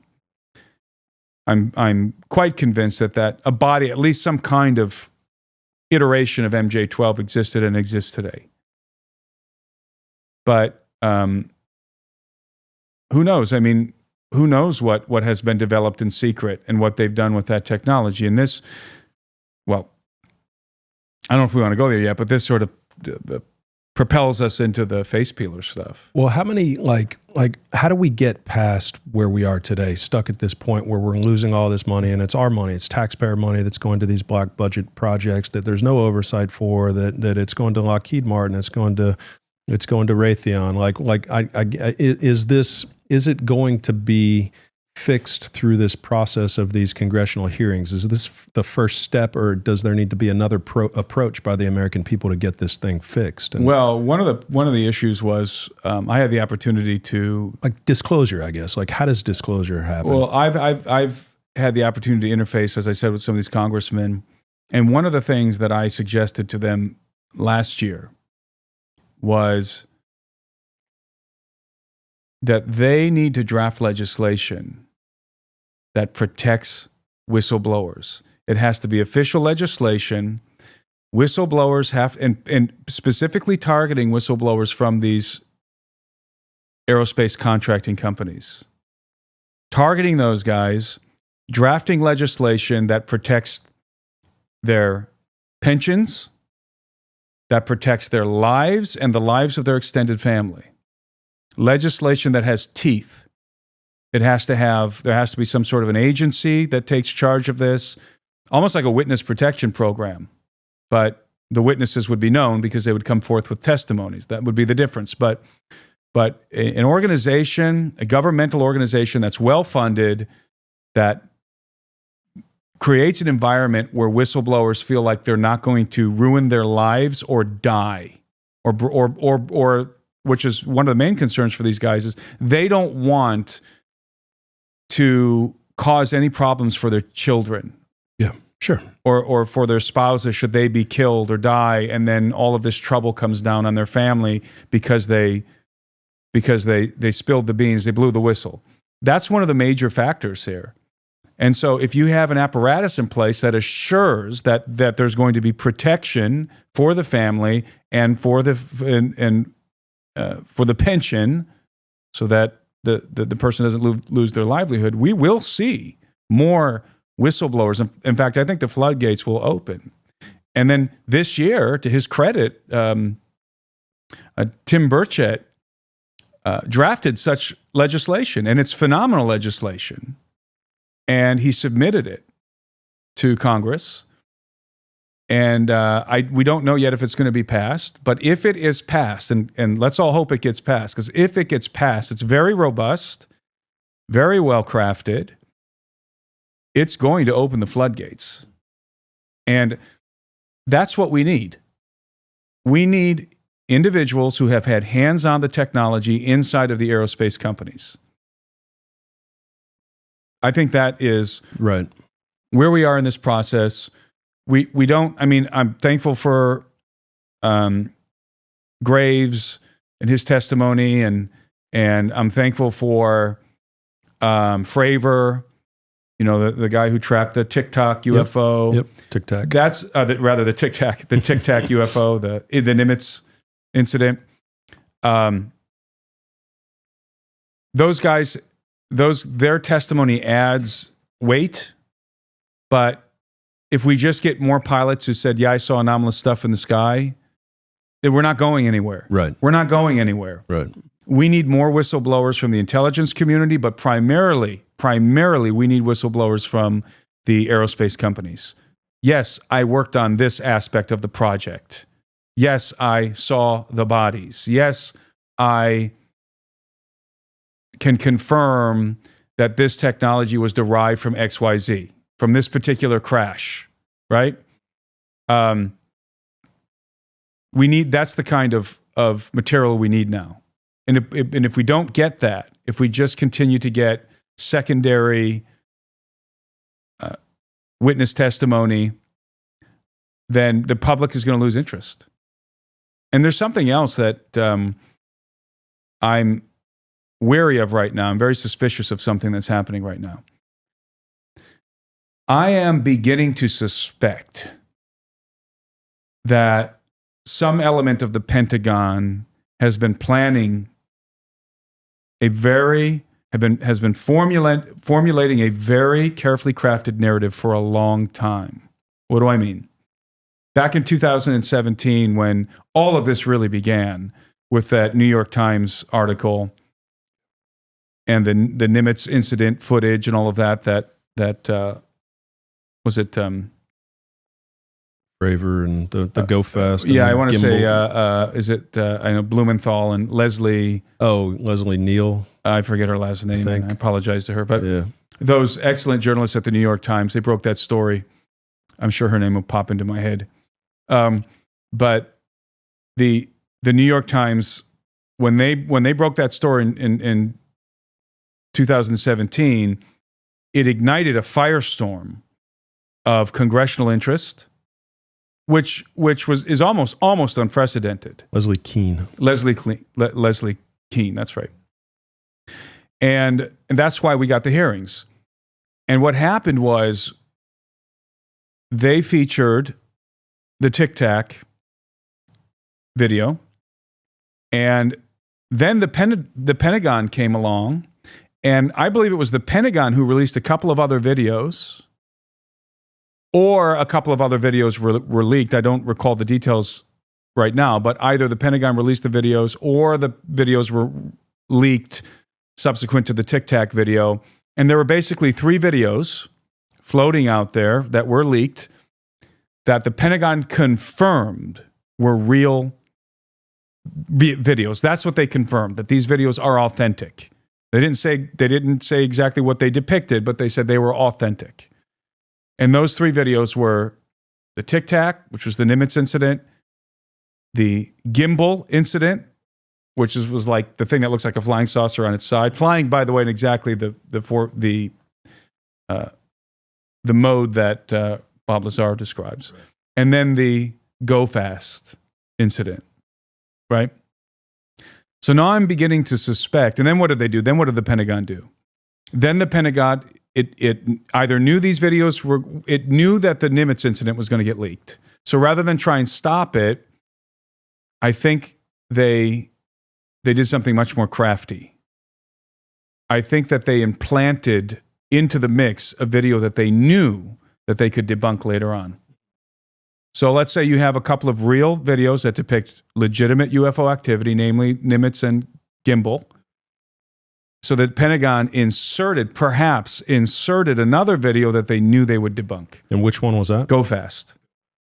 So they do this, and then they formulate their own investigative body. Precisely the body that's going to debunk the video that they planted. Right. Among other things. Right? And that body is, of course, Aero. Right. What a bunch of shitheads, really. And that is very, very, it's really quite ingenious if you think about it. It's sick, is what it is. If you and I were part of the secrecy faction, and we knew that the New York Times, somebody leaked a legitimate UFO, that there's no way we can debunk this thing. Why? Because it was captured by one of our fighters, one of those Hornet jets, on the gun camera. So it locked onto it. You have the speed, you have the size, you have the distance. You can't debunk that. You can't debunk that. Right. I mean, you can't get more definitive proof than having a gun camera lock onto this thing. And then the pilot, Fravor, coming forward and testifying about it. Right. You can't debunk that. No. Okay? So what do? Throw shit on it. Throw a bunch of shit on it. You insert a video that you know you can debunk, and you create the organization to debunk it. Right. Right. Way in advance. Yeah. And you do it ostensibly in good faith. These people are working for us. They're paid That's by right. taxpayer dollars. That's right. Yeah. We are paying them to deceive us. Yeah, exactly. We are funding the PSYOP with our money. Right. And it's infuriating. It is. It's They treat us like children. Yep. And so I think that's what's happened here. And so I'm very wary right now of government plants. And what's Aero? There you go. Yep. Aero is a dog and pony show and always has been. Aero's job has never been to find the truth. Aero's job has been from the beginning to dissuade public interest not in UFOs, and by the way, they changed the terminology, believe me, intentionally. They want us to talk about UAP, not UFO, because UFO comes with baggage. UFO comes with some very inconvenient narratives attached to it, and they want a fresh start. Now we're interested in UAPs. Let's talk about anomalous aerial phenomena. That's what we want to talk about. Things that we're not quite sure what it is yet. Things we haven't been able to resolve yet. That's what the conversation, that's the narrative they want. They don't want crash retrievals. Believe me, they don't want to talk about crash retrievals. David Grush came out of left field. So, Aero was created to dissuade public interest and to some extent to diffuse congressional interest in the topic. That's what Aero was created to do. Now, have they legitimately debunked certain sightings? Yes, they have. They have. They've legitimately debunked certain sightings that were, it was a layup for them. A lot of these things because I interface with some of these congressmen and they've had briefings from Aero where Aero would just go through one case after another and systematically debunk it.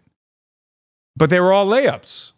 Do you think that they ever attempted to debunk Nimitz? No, they ignored it. No, they're not even given access to the Nimitz files. The Pentagon's own UFO research agency is not allowed to look at the Nimitz files.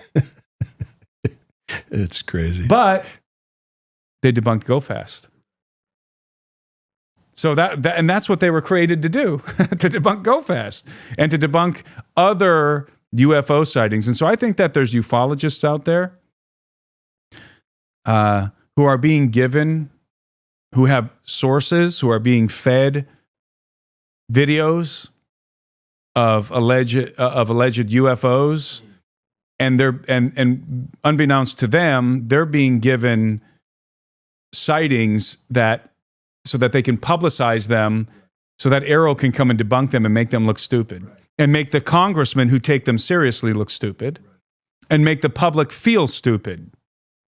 When they, for example, I personally don't believe in this, and maybe this is inappropriate to say here, but I like the jellyfish UFO. Yeah, I was going to ask about that one specifically. specifically. Okay, so that jellyfish UFO thing that floated over that base, I saw that, and immediately I knew that was a cluster of balloons. But boy, UFO X ran with it. To this day, people are absolutely convinced that the jellyfish UFO is a legitimate UFO sighting. I know it's not. Yeah. Okay? And I'm not going to say exactly how I know it's not, but I know it's not. I know that thing has been conclusively debunked. There's other footage of that thing that the public hasn't seen, but Congress has. Okay. It's balloons. Okay. Okay. Now, Aero debunked that. And people say, well, how can you believe anything Aero does? Because that's what Aero was designed to do, was to debunk the layups. I mean, imagine if you're a member of Congress and you're interested and you're pushing for disclosure and more hearings, and you're openly talking about aliens and spacecraft and bodies, alien bodies and all this. You're really putting yourself out there on a limb, right? You're exposing yourself, because if some of these things collapse, you're going to look like a gullible idiot. Right. The public their perception of you is not going to be favorable. So it really helps to hamper their enthusiasm, these congressmen, when they go into a meeting with Aero, and Aero spends a couple of hours, case after case, systematically debunking the layups, like the balloon. Those guys walk out of there totally diffused. Right? Yeah. They walk sure. out of there totally like, well, maybe there's nothing to this. Maybe everything can be explained. If all of these could be explained, and it's not just Aero saying, we think this is X, Y, and Z. It's Aero coming to the table with the receipts, definitive proof. Because that's what they were designed to do. They weren't designed to give any answers about Nimitz, the TikTok. They weren't designed to answer questions regarding real UFO sightings. They were designed to debunk the layups, to dissuade public interest, and to diffuse enthusiasm in Congress. So what are the other? So Jeremy Corbell, I guess, is somebody who's he's the one who brought forth the balloons or the whatever, the squid jellyfish thing. The jellyfish UFO. Yeah. He has others then that you think are. I don't know Jeremy. I personally don't know Jeremy. I've never met him. I do know George.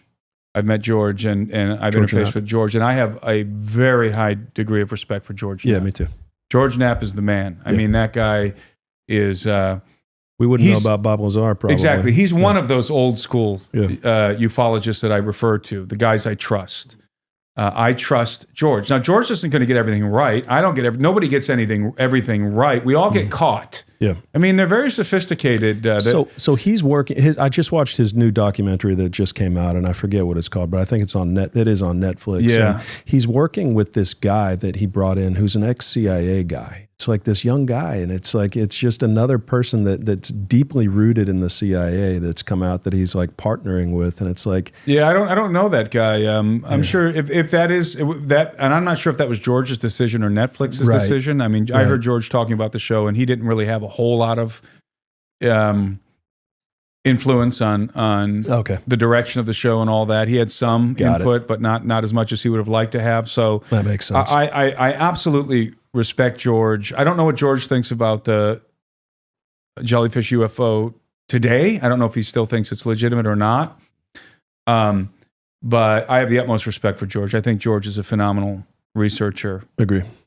So how does the National Security Act? So National Security Act 1947, it was signed into law just a couple of weeks after the Roswell incident. And since then, the U.S. government, the Pentagon, the Department of Defense has been using national security via the National Security Act as a way to say, to cover up this whole situation and to say, we don't have to talk about this. We can't talk about this because of national security.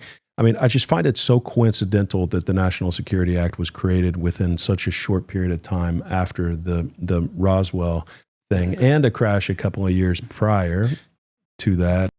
It's not coincidental. It's not. Is there a way around it? Like, is there a way to, I mean, doesn't that, in addition to granting the whistleblowers immunity and protection, don't we have to do something about the National Security Act? And I don't know if the Whistleblower Act that Burchett submitted, I don't know if it has this element to it. I hope it does. But if I were to draft a Whistleblower Act, I would make sure that whistleblowers are lawfully released from their NDAs, or can be lawfully and legally released from their NDAs. That's one thing that because they have to sign NDAs for everything, and those NDAs affect their pensions, and there's serious consequences to breaking some of those. And so you can get around the the Authorization Act? National Security Act. National Security. You can get around that if you create new legislation that allows whistleblowers to break their NDAs without negative repercussions. I don't know if Burchett's legislation has that, but I know it's good. It's robust. I talked to him about it. It's robust. They did a very good job crafting it. That's how you get around that. That's how you get around it. You have to, and you need to move the whistleblowers in quick. So you need to identify a potential whistleblower. You have to have an organization. Now you got to be careful this organization doesn't get infiltrated. You have to have an organization that vets these guys, vets them very quickly, and once it's determined that they check out, their story checks out, you need to bring them in quick. You need to get them in, get their testimony in writing, have them testify privately before some kind of a congressional body, and then bring them out to the public when all the boxes are checked. Okay, that process dismantles the secrecy enterprise. It dismantles it, because if you have engineers coming forward who've had hands-on and then have some kind of proof that they worked where they said they worked, and you have guys who've been there together who are working on a project and interfacing with each other, once that starts to happen, it's a domino effect. And the secrecy enterprise begins to collapse. And that's the solution. The government's never going to tell us. The government will look at this. Look at the stupid drones. Okay. Yeah. The government's never going to tell us. They'll tell us what it's not, and probably lie about that. They treat the American people, maybe sometimes justifiably, like in an emergency scenario where they're trying not to create panic. Okay. Yeah. Maybe there's certainly some justification for that, right? I mean, just look at everybody rushing to the store to buy up all the toilet paper at the beginning of COVID. Right. So yeah, there's some justification, because the American public, we do act like children sometimes, but they, at least in this country, whether or not we have these tendencies, it's our government, as you were saying. Yeah. They don't get to determine what they tell us. It's our government. That's the way it's supposed to work. Now, most Americans would agree that there are certain things that we all would agree that the government shouldn't tell anybody, because we have adversaries who want to take advantage of us. Okay, we all agree about that. But if it pertains to something as magnitudinous as alien life or life on Mars, mm-hmm. God, I wish I could have asked that. Asked some questions to that NASA guy. Right. I forget his name, who was sitting there at the last hearing. Boy, I did submit some questions, by the way, that some of them were asked, but I wanted to ask that guy some questions. Mm-hmm. Because I do believe that we have proof of that Mars was once inhabited. And we got to talk about that in a minute. And I think that we have proof. NASA, I absolutely believe that NASA has definitive proof that we were not the first to land on the moon. Let's just put it that way. Somebody else was there. The astronauts have said as much, by the way. Yeah. Some of them. What did they say? What directly did they say about that? Well, you had Cooper and a couple of the other astronauts who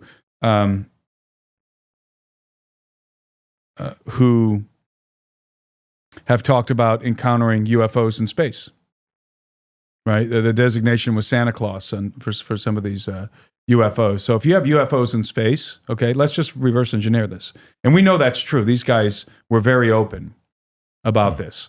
There's several of them who unequivocally declared that they encountered UFOs in outer space. There's not a whole lot out there. Once you're in outer space, it's not a drone.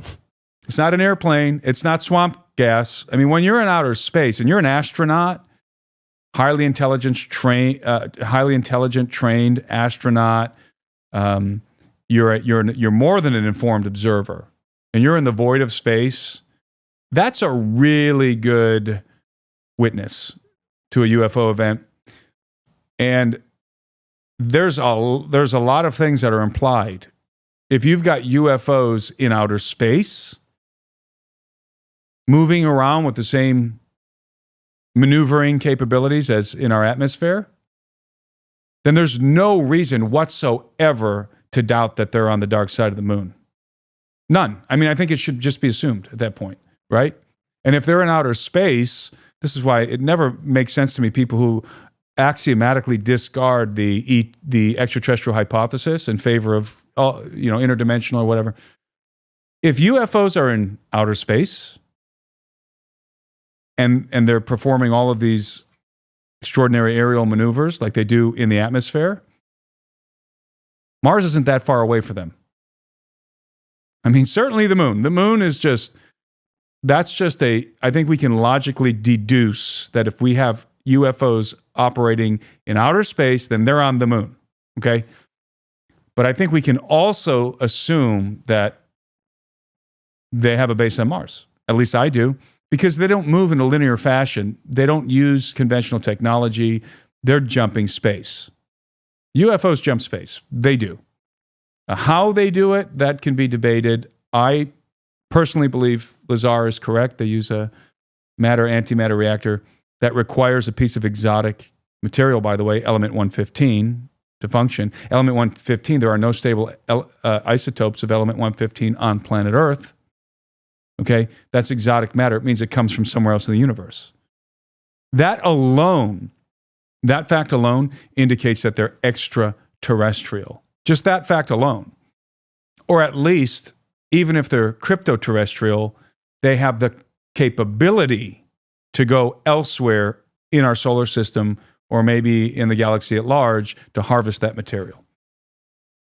And for me, you have an astronaut, and what I wanted to say about NASA here, you have an astronaut who has a sighting of a UFO in outer space. First of all, that communication is recorded by Mission Command, right?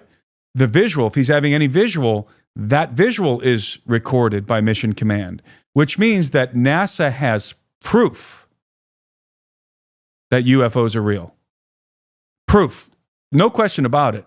A handful of astronauts have come forward and disclosed that they saw UFOs in outer space. Okay? If NASA has proof that UFOs are real, then what are we to make of the UAP research group? The NASA UAP research group last year that concluded that they have no evidence of UAP, that UAP are non-human in origin or extraterrestrial.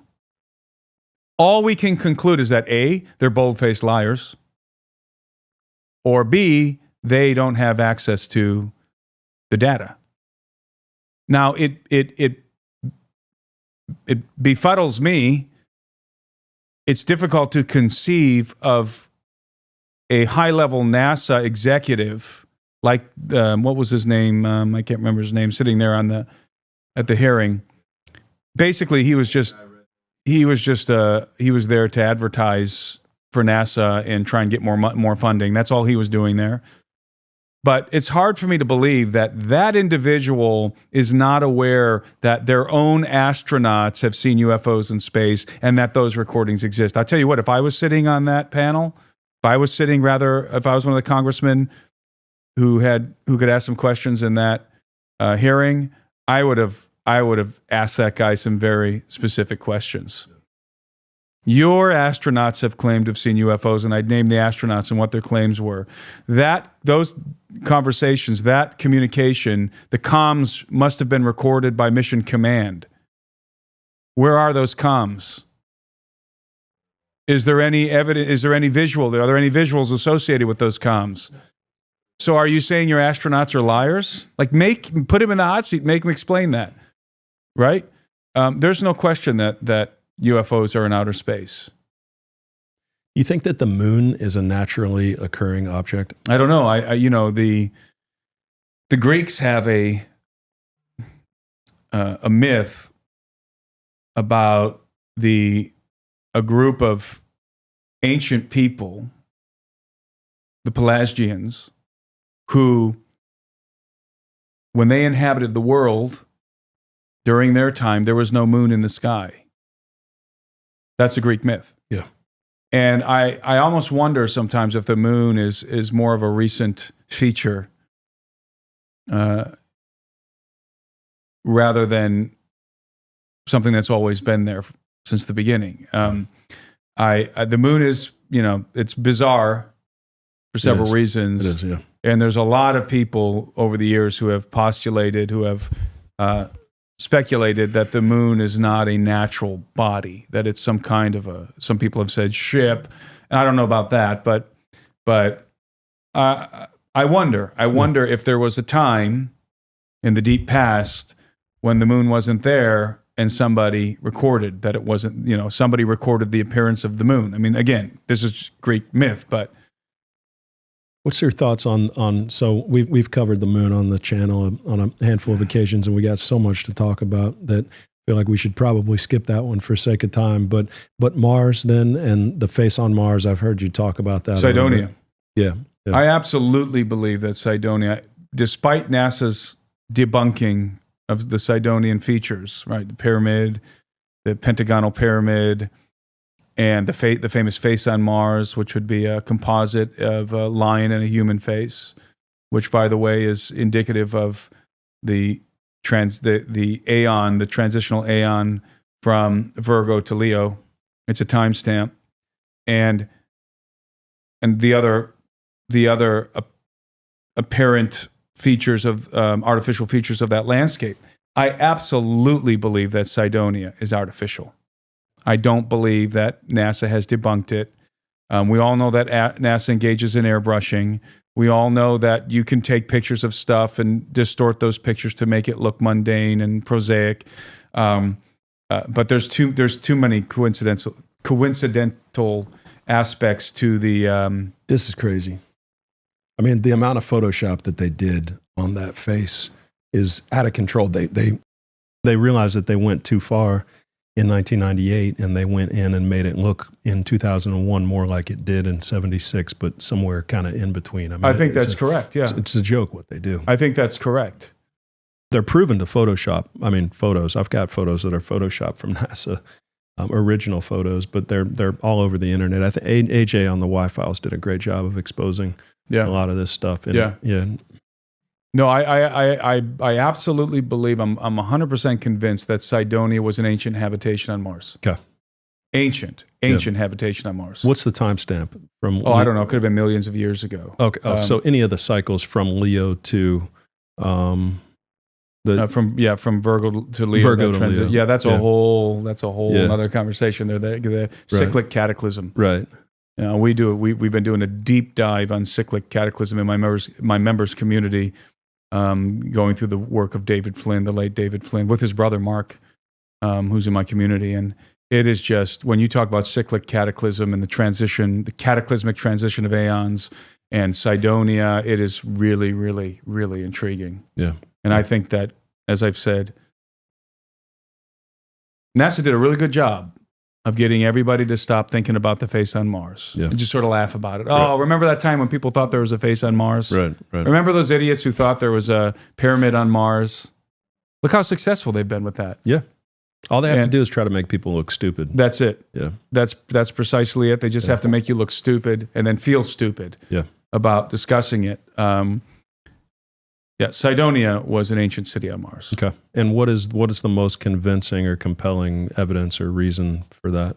All of the connection to Mars in the ancient traditions and cultures and mythologies that are clearly a reference to Mars, specifically to Cydonia on Mars. The ancients knew that somebody had leapt from Cydonia to the earth a long time ago, that the gods came from Mars. Again, this is not my work. This is the work of the late David Flynn in his book Cydonia, The Secret Chronicles of Mars. It's very, very difficult to get that book anymore. Okay. But as I said, we're going through that in my members' community, so people are interested in that. We're doing a deep dive. Cool. But NASA absolutely has proof, and this is not conspiratorial. I just want to conclude this little NASA segment here. Good. This is not conspiratorial. NASA absolutely, unequivocally has proof of UFOs in outer space. Full stop. They have the comms and they have the visuals, and that comes from the lips of their astronauts. Okay, and Congress should drill down on that hard. Yeah. And I don't know what would happen. I mean, they would just equivocate and deflect and dodge the questions. But I would have liked to see that guy put in the hot seat about that. His name's going to pop into my head randomly as we're talking about something else here. Yeah. Michael Gold. Okay. Gotcha. So I didn't get all dressed up for nothing. This is my Peruvian outfit, my Peruvian poncho. So I want you spent a lot of time in Peru. The face peeler thing was something that I wanted to jump into. But there's a lot of stuff that we were talking about at dinner last night with regards to Peru, with the giants, the Spanish people chronicling all of that, the underground tunnels, the megalithic structures. But first off, what caused you to spend 10 years in Peru? Why'd you want to? You live there? The short answer is that I got deported from England. That's the short answer. I dropped out of high school in my senior year when I was 18, and I had this dream to go to England, not really England, to go to Scotland and Ireland. It was cheaper to fly into London. So my friend and I, we saved up our money, and then we embarked on this journey, and we landed in Gatwick, London, Gatwick Airport in London. And our intention was to take the train up to Scotland. We're going to do some hiking, hike the newly opened at the time Inverness Trail. You know, we had this whole thing mapped out. And we had some an acquaintance that we were going to visit in Ireland and stay with him for a while. So we had this whole 3-month trip, 2-month, 3-month trip mapped out. But when we landed, we were flagged by immigration as soon as we landed. And they sequestered us into this room with these other people like Indians and Pakistanis, and then they interviewed us one by one. And I don't want to go take too much long explaining this, but basically, let's just put it this way. During the interview, the immigrations official, this lady, she called me a Yank several times, a Yankee. And it's the first time I've ever been called a Yank in my entire life. And she seemed to be, for whatever reason, very prejudiced against me and my friend, and sent us home the next day.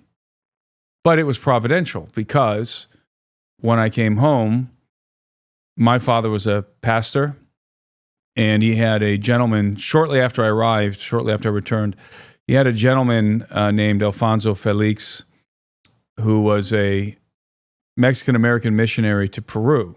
And he was preaching in my dad's church. He happened to be preaching in my dad's church right when I got back, or shortly after I returned. And my stepmom had been to Peru. And so she encouraged me to go to Peru. Since I got deported from England, I was obviously very depressed. It was a very difficult time in my life, because this dream I had was just shattered. I mean, we flew all that way only to be turned around and sent back the next day after all the money it took and effort to get over there. So I was just crushed, and I didn't really care to go to Peru. That wasn't on my radar. But it was the door that opened. So I went through it, and I ended up in Peru with Alfonso for a month, and then came back to the States, worked for a few months, saved up enough money to go indefinitely. I thought I'd be gone for 10 years. And so then by the time I was 19 years old, I was living in Peru by myself with monkeys. Like in the Amazon? Well, I was living primarily in the Amazon city of Tarapoto, which was a pretty wild place back then. And you could procure all manner of wild animal in the market at the time. You can't anymore, but at the time you could. And so I had some pet monkeys that I lived with on the outskirts of town. And I almost bought the first one was named I had a spider monkey. I named him Mitha. Then I had a squirrel monkey. I named him Don Quixote. And then I had a what's called I don't know what it's called in English. I think it's called a tamarin monkey. Leoncito, we call it in Peru. And I didn't name him. He was too dumb. He didn't warrant a name. Okay. Gotcha. Basically, it was like a chipmunk. But I almost bought a condor one time in the market. until it occurred to me that thing is, because it was a baby condor, and I figured out real fast that was a bad idea, and I almost bought a Jaguar. I figured out real fast that would be a bad idea. I mean, it'd be great for the first year, but then it can kill you. As soon as it got big enough to eat the neighbor's kids, I'd be in trouble. So I bought monkeys. I've had all kinds of jungle animals: sloth, snakes, parrots, all kind of cool. animals. Nice. So what'd you do there? Well, when I was 19, I spent the first 6 months living in Terrapota learning Spanish. Funny story, I told in high school, before I dropped out, I was forced to take a language class, and I signed up to take conversational Italian because I'm Italian. And I legitimately wanted to learn Italian, and the only other option was Spanish. I had no desire to learn Spanish, but they ended up folding that Italian class, and I was forced into the Spanish class, and let's just say I didn't like it. I told my Spanish teacher, Miss Santa Maria. So Miss Santa Maria, if you're watching, I apologize. I told my Spanish teacher, I will never use this stupid language in my entire life. And then she kicked me out of the class. I mean, she kicked me out, but she said, I just don't think this is good for you. And I said, well, I agree. So here I am living on my own in Peru, having to learn that language. So it was kind of ironic. But that's what I did in the beginning, was just absorbing the culture. I integrated into the culture very well. And I love Peruvian culture, jungle culture. There's various different cultures in Peru. The jungle culture is, I think, definitely the most amicable culture, or is it amiable? Whatever the word is. They're the most hospitable people that I've ever encountered. And so I integrated into that society. I was teaching the kids English, the neighborhood kids English, and they, in turn, their parents were feeding me. So we had a little arrangement. And that's what I did for the first 6 months. And then after that, I went journeying all over Peru with a buddy of mine and ended up deep in the Amazon. And the rest of that story is way too complicated and long to tell in this setting. Yeah, got it. But I ended up living in Peru for 10 years. Cool. Nice. 7 of which I was married to my wife, Jasmine, who's from where I grew up, Cleveland, Ohio. And we went back to Peru together, lived there together for 7 years. And two of my boys were born in Peru. Okay. Nice. Well, we brought Roz in. You already told me off camera that Roz's eyes are not quite almond-shaped enough, and his nose protrudes out a bit too far. Yes. But other than that, it's a pretty good representation. Other than that, it's probably pretty anatomically correct. All right, fantastic, good. I put elephant skin. I asked the creators of this to make it with elephant skin, and it's not real elephant skin, but to make it to look like elephant skin. Does that look and feel about like what you understand there? You mentioned kind of like a snake-like skin. Yeah, really. I actually there are abductees who describe what they believe are older grays who have more wrinkly skin around their face and on their forehead. So that's probably pretty accurate. So when you talked about the insectants, insectilins, Mm-hmm. being kind of like the main or the people that kind of controlled the 3 to 4 foot smaller grays, are they like biologically creating the smaller ones, or are these? Yeah, I think they're manufacturing them. In other words, I think those are clones. Okay, are they real life forms? That's a good question. I think they are. I think they're clones. They may have cybernetic components. I'm not sure.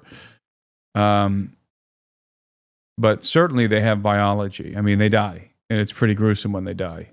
They have some kind of internal organs, but not analogous to our own. They're very their anatomy is quite different than ours.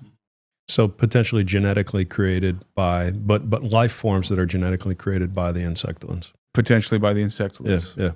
Yeah. Okay. Yeah, fascinating. And you told me a story over lunch that kind of verified a bit of that we won't get into, but from one of the experiencers that you've talked to. Yeah, I can tell that story. You're referring, I think, to a story from a friend of mine where she was described. She has very vivid recall. And most abductees don't, but she does for whatever reason. And she told me a story about how one time, sometimes you are, when you're abducted and you're brought onto these craft, you are alone, or there's just a couple of people with you, and you're always disrobed, and they lay you out on a table. And then they commence with the usual abduction procedures, which involve, they're reproductive in nature, the abduction procedures that happen on board a craft.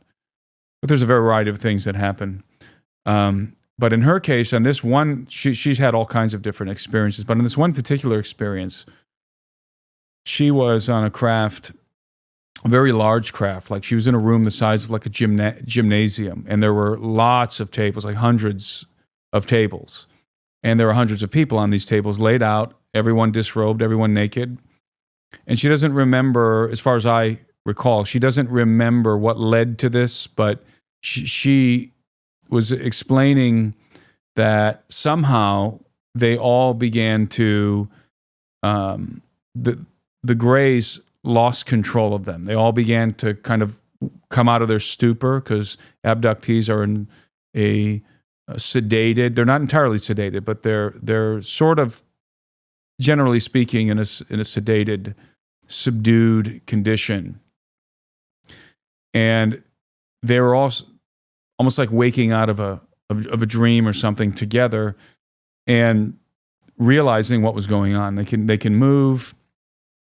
They are recognizing each other. They're realizing that they're all naked and on this craft of some kind, and that there's these little gray aliens walking around. And they, of course, they all start to freak out, and pandemonium ensues. And the little Greys are kind of running around trying to calm everybody down and get the situation under control, when she said all of a sudden she sees like a screen appear.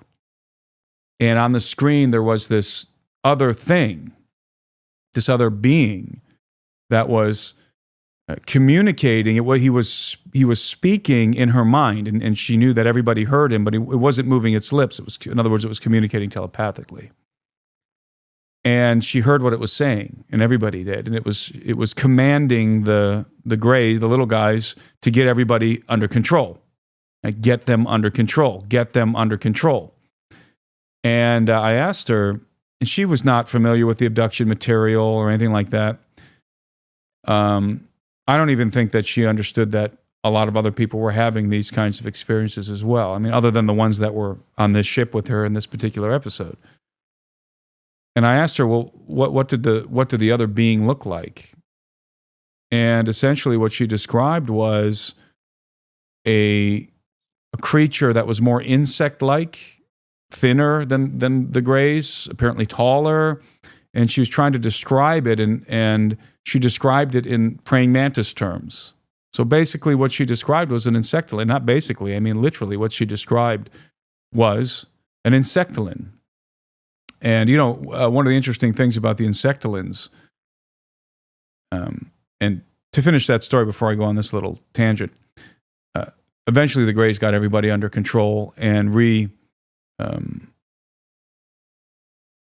sedated them, or whatever it was that kept them under control. They got everybody back on the tables and calmed down. But one of the interesting things about the insectolins is that they are sometimes described as wearing capes, high-collared capes. That comes up quite often, and I don't remember. This one might have been, actually, come to think of it. I don't recall if she described it as wearing a high-collared cape, but in many instances, abductees describe these insectolins as wearing capes, and the Greys wear clothing, but it's skin tight. It's nearly indistinguishable from their skin. And it appears that Greys secrete I don't believe that they have no sexual organs have ever been reported or any kind of even let's just say other orifices. It appears that they excrete waste out of their skin, and that's why they have a very pungent odor. That's why abductees will describe gray aliens as having a very strong ammonia smell, almost like they're excreting urine out of through their skin, something like that. And I think that's precisely what happens. So, anyway, that's one of many stories that I've heard from abductees that just confirms all the abduction material that I've read. Yeah, so the tall one, the mantis-looking thing, I guess if we're let's get to Peru. And okay, well, that's a good segue. Yeah, it is a great segue. Yeah, that's a good segue. Yeah. So you went back to Peru after you'd lived there. Do you think that you would have ever gone back in the first place if you hadn't lived there to investigate this village? No. Yeah. No, because I spent a lot of time in the jungle. I lived in Iquitos for a while, Terpoto. I lived up in the Andes for a little bit. And while I was living out at Iquitos, well, in Terpoto as well, it's the same culture, it's jungle culture. I learned a particular dialect of Spanish. It's still Spanish, but they call it charapa. In charapa, it integrates Quechua into Spanish. They do that in the mountains as well, but it's a different dialect in the mountains a little bit. I can still understand them and communicate with people who speak Spanish in the mountains, but in the jungle, that's the accent that I developed.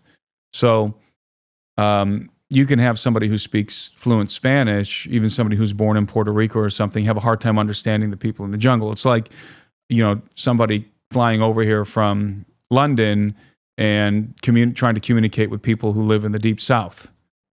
There's a lot of terminology and the draw that they have would be difficult for a foreign English-speaking person to understand everything they're saying.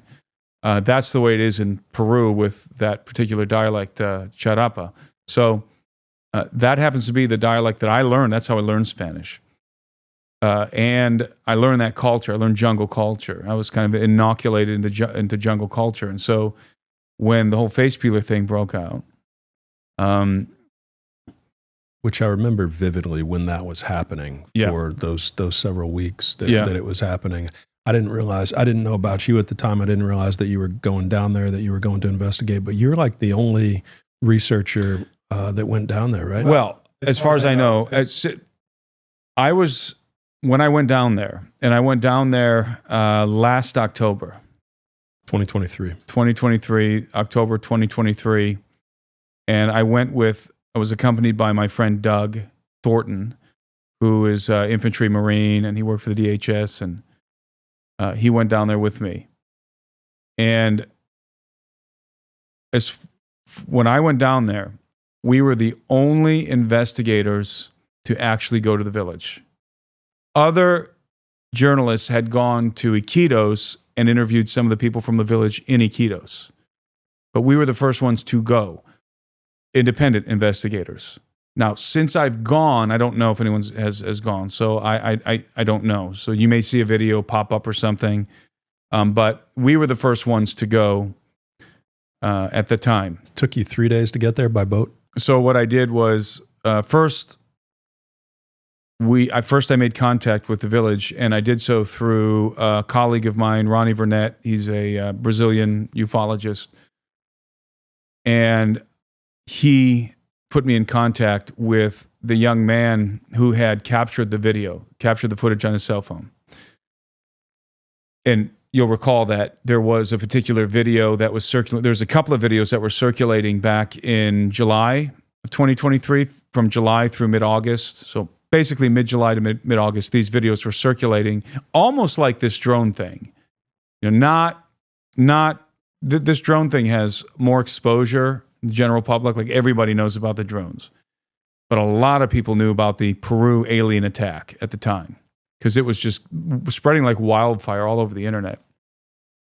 And there's a particular video, one of the first ones that was captured from this village, San Antonio de Pintuyacu. And this young man named Christian filmed a chaotic scene. It was at nighttime, and the men of the village were running around, shouting, chasing something, discharging their firearms into the jungle. And it was a state of chaos. And in the video, there was a subsequent interview with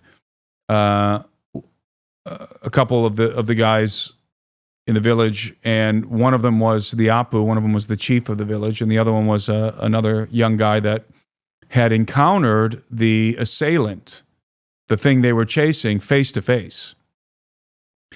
And he described it, and he famously described it, this mysterious assailant, as resembling the Green Goblin from the Spider-Man series. I don't know if you recall that. And he said that these assailants were dressed in body armor, some kind of a body armor, head to foot. And he described, this particular individual described it as silver, but everybody else described it as black. And the other people, the other witnesses were describing it as black body armor, and that they could fly, they could hover. Was the body armor like really thin, like built at the atomic level, or was it more human made, or what like thicker, heavier, or what? It must have been pretty advanced, and we'll get to why in a minute. But we'll get to why right now. This individual in the video, again, I'm referencing the video that surfaced. He said that he was face to face with one of these guys. The guy was floating off the ground. He wasn't floating on anything. He just had this footwear that had discs on the bottom. And the discs, you could see they were emitting light. And he was floating about a meter off the ground, floating.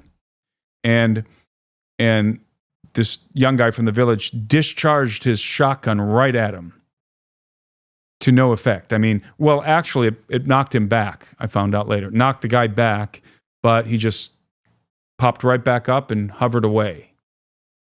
So the villagers were confronted with these mysterious assailants dressed in this bizarre body armor, reminiscent of the Green Goblin. In other words, they had helmets that covered their faces entirely. And they were hovering around. And apparently they were impervious to 12-gauge shotgun, at least birdshot. And so this particular individual in the video said, these are not human beings. These are aliens. These have to be aliens. Also, the Apu, the chief of the village, appeared in the video and was also saying the same thing, that these assailants attacked us and they have some kind of advanced technology and they can fly. So it was all very mysterious, and it became known as the Peru alien attack. And in the video, they were referencing a particular legend in the jungle called Pelacara, the legend of the Pelacaras. And Pelacara means face peeler in English. And so some of the people in the video were saying, these are face peelers. These are face peelers. And again, that references a very particular legend. And the legend of the face peeler, and I had encountered this legend when I lived in the jungle. It's kind of like a boogeyman story in the jungle. So the older people will tell the kids, don't go out into the jungle at night because the face peeler will get you, or be careful being by yourself in the jungle at nighttime because the face peeler can get you. And the face peeler apparently was some kind of a being that would appear, and they could fly, and they would capture you at night, and they'd cut your face off. And then your body would be discovered later on faceless, with all or a portion of your face having been removed. And also sometimes organs. So they were known as face peelers, but also they were known to take organs. So I came to find out that the face peeler legend, it's not ancient. It goes back to about the mid-'80s. That's when it began. And I know that definitively because I interviewed people Is that about when the cattle mutilation thing started? Too? I don't know. That's a good question. I suspect the cattle mutilation thing was earlier, but that's a good question. Yeah. It's very similar to the cattle mutilation situation. It's human mutilation. The same precision. The faces are removed with exacting precision, and nobody knew why. But if you talk to the indigenous communities in the jungle, as I have, about the face peeler legend, it's apparent that the legend is not older than mid-'80s, because if you talk to the young people, they'll say that their fathers knew about the face peelers and warned them about the face peelers, but that their grandfathers, that the phenomenon was not around when they were kids. It started, and they all will say it started in the 80s. And the indigenous people in the Peruvian Amazon, there's two schools of thought if you talk to them. So if we go up the Amazon and we stop in a village and ask them about face peelers, you're going to hear one of two things. One, you're going to hear that the face peelers are gringos, organ harvesting gringos. That's the first theory from the indigenous people themselves. The gringos are coming in here with some unknown technology. They're harvesting our organs and, for whatever reason, our faces. The second theory is that they're aliens, that the face peelers are aliens. They're not humans. And two different opinions, and you'll find them in the same villages. Some people think they're aliens. Some people think they're gringos. So anyway, that video spread like wildfire. There was another video that surfaced. And that other video came from the city of Nauta. Nauta is the only place you can drive to from Iquitos. Iquitos is an island. It's not an island in the sense of an island surrounded by water. It's an island in the sense of its isolation. Iquitos is located in northeastern Peru. It's situated where two rivers come together to form the Amazon. That's where the Amazon River begins, is in Iquitos. So Iquitos is sitting on the Amazon where these two rivers come together. Maybe three rivers, actually, now I'm thinking about it. But anyway, it's where the Amazon begins. And Nauta is the only place you can get to by vehicle from Iquitos. It's about a 40-minute drive from Iquitos. You can't go anywhere else by road. It's all Amazon jungle. It's very secluded. So you have to either fly to Iquitos or you have to take a boat up the river. And San Antonio de Pintuyacu is located northwest of Iquitos. And the only way you can get to that village is by boat. And if you take a boat that's moving at a regular pace, it's going to take you a couple of days to get up there. About 3 days to get to the village. You can get up there a little bit quicker on a faster boat. Maybe cut that in half. Maybe even in one day, if like an entire full day of just flying on that river on a very light, fast boat. So the reason why I'm taking the time to describe this is because all of these areas are in the middle of nowhere. This is the Amazon jungle. Even the city of Iquitos, which has a large population, is surrounded by virgin Amazon jungle when you get out far enough. I mean, it's very much in the heart of the Amazon. And so it's very strange to have these videos surface where you have apparently advanced technology being deployed for dastardly purposes in a village. And along with that first video, and I don't know if this was actually the very first video, the one where they're running around at nighttime, you had another video surface from the same village, recorded by the same guy, Christian, which depicted a young girl there was an attempted abduction of this young girl. And apparently these face peelers tried to cut her face off. And the attempt was foiled by the villagers, and they saved the girl. And so they were very, very panicked in the village. And then this village was making videos themselves and taking pictures or recording videos of them all standing there petitioning the government, the Navy specifically, to come protect them, pleading with the government to send the Navy to protect them. They were in a dire state. They were panicking. Every night, the men of the village were walking a patrol all night long around the village with their shotguns. And And the government, all they did was, I said we were the first independent journalists to go. The government did dispatch 2 police officers who had a Navy escort. So the Navy boat took them up the river, and these 2 police officers went in and conducted what I always like to describe as a piss-poor investigation.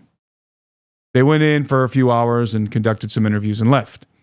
And they determined, and this is why the story really blew up on social media, they determined, these police officers, that the villagers were being attacked by river miners with jetpacks. That was what they determined. The village is being attacked by miners wearing jetpacks. And this story went wild everywhere. It just went wild. And a lot of people said, oh, it's debunked. We figured out what it is. It's miners with jetpacks. And in fact, the news went with that story. News Nation, who have been very good with the UFO stuff, but boy, did they blow that story. News Nation came out and ran with the jetpack miner story. And they even interviewed some people who were supposedly experts on it. And they all took that stupid narrative that 2 police officers, I came to learn, crafted in the jungle, because what else are they going to say to these villagers? And they ran with this preposterous story. And so I'm hearing all this. I'm watching all this. Like everybody else, I'm watching the videos. I can understand what they're saying, in the videos, and it's all very bizarre to me. And then when that narrative came out, it's miners, it's jetpack miners, okay? Now, a lot of people hear that and they go, yeah, maybe that sounds a little weird. I hear that and I say, that's absurd. How many of the people who say, or some people were saying, yeah, that seems plausible, that's what's happening. How many of those people have ever interacted with Peruvian river miners? Probably none. I have. And I know what the Peruvian river miners are like. And I can guarantee you, they don't have jetpacks. They're very primitive. It's a very dirty business. It's actually illegal most of the time. And it's very, very, it's criminal and it's seedy. And they're on very rusty little boats or rafts, and they don't, they obviously do not have much money. And so then the narrative, what was added onto that narrative to make it seem plausible was, well, they're being funded by the cartels. Okay, that's how they got the jetpacks. They're being funded by the cartels. That's the element that story needed to seem plausible. And I'll tell you what, in Peru, the Peruvian media was really concerned about the story at first. I mean, it was a big deal in Peru, bigger than it was here. All of the Peruvian media was covering it all the time. I was watching the coverage, and they were very serious. They knew something was going on, and they were very concerned. And they were saying the government needs to go down there and find out what's happening. And as soon as these 2 cops come back, that's it. No, it's just those miners with jetpacks. It's just those. But did it keep those mischievous river gold miners with their jetpacks? I mean, that's literally, and I couldn't believe it. I was like, "You've got to be kidding me!" Did it keep going on after that? Yes. Yeah. Okay. So I just couldn't believe it, and that was kind of like the last straw for me. I was like, "Okay, this is," because I saw News Nation running with it. I saw everybody, and I thought, "No. Somebody's got it." And I'm waiting for somebody to go investigate. I'm waiting to be able to reference something where somebody goes and investigates and gets to the bottom of it. And nobody was going. And I know why nobody was going, because it's way deep in the Amazon jungle. And you have to be, you can't just go in there, by the way. You can't just go to one of these communities and show up as a gringo and think they're going to tell you anything. And it's a very dangerous climate, too, right now, because they're doing patrols with shotguns, and you got some weird phenomenon going on. Apparently somebody's trying to cut somebody's face off. So I realized I had a lot of people from my audience begging me to go because they knew that I lived in the jungle. In fact, I lived in that same region of the jungle for a period of time. The Alto Nanay. That's the region, the Alto Nanay, because the Nanay River goes up makes a northerly progression through the jungle there, so they call it the Alto or Upper Nanai. And I'm just sitting there like, I'm going to have to do this. I wasn't sure I really wanted to, but I'm like, oh my God, I'm going to have to do this. So the problem was I didn't have my passport. I'm probably giving you way more details than you want to know about this, but I didn't have my passport. I had sent I'd renew my passport, so I don't have a passport. So in the beginning, I'm like, oh, I got a good excuse. I don't have my passport. I just don't have a passport. And that's what I told the people who were begging me to go. I would consider it, but I don't have a passport. Passport arrived, and now I didn't have an excuse, and it was just inevitable. I just seemed like the right guy for the job. I spoke the dialect. I'm very familiar with the area. I knew how to get up the river. And so long story short, I tagged my buddy, Doug, after I got in contact with the village through Ronnie Burnett. They wanted me to record on WhatsApp, I recorded a message. Again, I'm giving you way more details than I've ever given anyone about this, but I recorded a message to the chief and the village council. Okay, this is an indigenous community. Now, they wear clothes like civilians, but they're still a very traditional indigenous community. They're the Iquitu people. And I recorded a message in Spanish and on WhatsApp, and Christian gave it to the chief and the council, and I said, here's my intentions. I've seen what's happening. I'm an investigator. I'd like to come up there and investigate. And they heard my accent being their accent, so they knew that I was very familiar with their culture. And they turned around and gave me an official invitation. Nice. So they officially invited me. Furthermore, the Apu, the chief of the village, was going to meet me in Iquitos and go up the river with me, and he was going to bring a couple of guys with guns and provide some security for us. And so that's how it all developed. And once I had the invitation from the village, you were in. I was in. And then we decided to, in addition to going and investigating, we decided that we also wanted to supply the village because they had been spending all of their energy and time running walking patrols at night, and they were too frightened to go out into the jungle to their crops. Most of their crops are out in the jungle. So everybody was staying home-based. In fact, I found out when I got there that they had burned down some of the jungle around their village so that they can plant their crops closer so that they didn't have to go out there, because this was ongoing, by the way. Ongoing, continual incursions into their village for, I believe it lasted for about a month, or at least for 20 days, something like that. There was continual incursions, okay? So maybe not every single night, but the phenomenon was around. And I came to find out that it was very, very frequent. So they were freaked out, again, begging the Navy to come protect them. Navy did not respond, okay, other than escorting the two guys up the river. So I chartered a riverboat. We bought supplies. And critically, I told Doug, hey, let's pick some strategic, let's pick out some strategic equipment to bring them to help them in their patrols. And so we decided to bring some very high-powered flashlights, because they have really bad, crappy flashlights, very high-powered flashlights, a thermal binocular, night vision goggles with recording capabilities, and radios. Now, people say, why didn't you bring them guns? Because I'd go to jail, okay? I'm not allowed to traffic guns in Peru. And as a foreigner, I'm not allowed to buy a gun in Peru. So there's why I didn't bring them guns, okay? I don't want to go to a Peruvian prison. And they had guns, right? I did bring them ammunition, though. Okay. We brought them ammunition. Okay. Yeah, there we are. We've got the night vision goggles. Yeah, I'd have brought that guy, too. Yeah, I brought that guy. Yeah. I brought a Viking with me. Right. And then also, in addition to him, who you don't see on camera, that's the chief there, the Apu behind me. He's the chief of the village, and that's Christian behind him. And that fellow in front of them is a young guy from the village. And these guys accompanied us on the boat. And I also was, through a general in Peru, through a contact, I had a contact through my friend Dave, and shout out to Dave Salvaggio if you're watching this. He connected me with an individual professor who is a professor at the Naval Academy, and he's friends with some of the brass in Peru, some of the admirals, and so I was able to, through them, through a particular admiral, pretty famous guy in Peru. He has a security firm, and he provided me 2 active duty Navy operators to go with me because I wanted to bring some security with us. So I had these 2 Navy operators, jungle commandos, really cool dudes.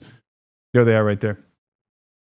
And they went with me as well. So we had a boat loaded up with, we also provisioned the village with rice and other, beans and medical supplies. Yeah, you got to butter them up. Make sure they don't shoot your ass. Well, there's that for sure.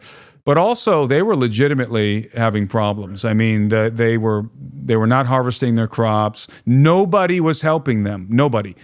And I figured it. Oh, and I need to acknowledge. There's a group of guys. There's a group of men at Conduit Church in Tennessee who helped me with the resources to. They co-funded the operation with me. They co-funded the expedition with me to provision the village. So I want to give a shout out to the guys from Conduit Church in Tennessee. So we were able to load up this riverboat that I had chartered and go up the river with the Apu. And when we got to the village, and all of this, by the way, is featured in a video that I published on my YouTube channel. And I think it's called Peru Alien Attack Expedition. I think that's what I called it. You can see me standing there with the villagers on the thumbnail, me and Doug, and all the villagers have their shotguns. All of this footage is there. Doug filmed it all on GoPros. And when we got to the village, we were met at the shore by a small army of dudes with shotguns, locked and loaded. I mean, they were locked and loaded, and so we were always concerned about them shooting us in the head accidentally. Right. But you trained them. You taught them how to act like. Well, at the end, yeah, we did at the end. So we unloaded the cargo. I greeted the guys in the village, and we proceeded into the village. They took me up to what's called the Tambo, and the Tambo is it's a communication outpost. So the provincial government established a communication outpost in San Antonio de Pintuyacu precisely because it was like one of the last outposts of civilization before just vast tract of uninhabited Amazon jungle, and so they had built this facility, and they also installed a satellite tower there. And that satellite tower enabled the villagers to have internet. So, and this is very unusual among these villages in the Amazon, but this particular village had satellite internet. So that's how they uploaded the videos that they took, that Christian took. And so, in the evening, you see the guys sitting around in this concrete building they call the Tambo watching Marvel movies on their cell phones. So that's very unusual, but it's also very important to the whole story because these are not primitive dummies. These guys watch all the same movies we do. They are very well informed in regard to aircraft, for example, all the different kinds of aircraft out there. Helicopters, the military is constantly flying helicopters. There's an army base in Iquitos, a navy base, an army base. They're constantly flying helicopters into the jungle, rooting out drug traffickers, because that is a highway for drug trafficking going up into Ecuador and up through Colombia. So they constantly see helicopters. They constantly see Cessna planes. And every now and again, they'll see a commercial jet flying. So we're not talking about primitives who don't know what technology is, okay? These people are very well informed. That's why when the one guy described the assailants, he described them as the Green Goblin from the Spider-Man movie, because they all watch the Spider-Man movie. They consume the same media as we do in that village. So anyway, when I got to the Tambo, we delivered all of the supplies. They actually had a traditional dance prepared for us to receive us into the village, and they did this traditional Iquitu dance, and one of the elders gave a welcome in their tongue, in the Iquitu tongue, and they gave us masato to drink, and we were just very warmly welcomed, very, very warmly welcomed by this community. And so after all of these formalities, we began our investigation in earnest. And we started walking around with the chief and going and visiting all of the people who had encountered the phenomenon, and we recorded much of it, and we just started hearing the testimonies. And it was dozens and dozens of people, and the chief as well. And everybody described the same thing. Everybody. Many people in the village had seen the assailants. Everybody in the village had seen the hoverboards that the assailants were flying in on. Okay, so now we get into what actually was happening. When I got to the village, this is when I learned that the 2 police officers had come and conducted the investigation. And I asked the villagers, I would ask the people I was interviewing, and I asked the men collectively. The news, the Peruvian press and the American press are reporting that you guys are being attacked by miners with jetpacks, river miners with jetpacks. What do you think about that? They all started laughing. They all started laughing and shaking their heads. It's like, that's absurd. That's stupid, right? And however, I found out that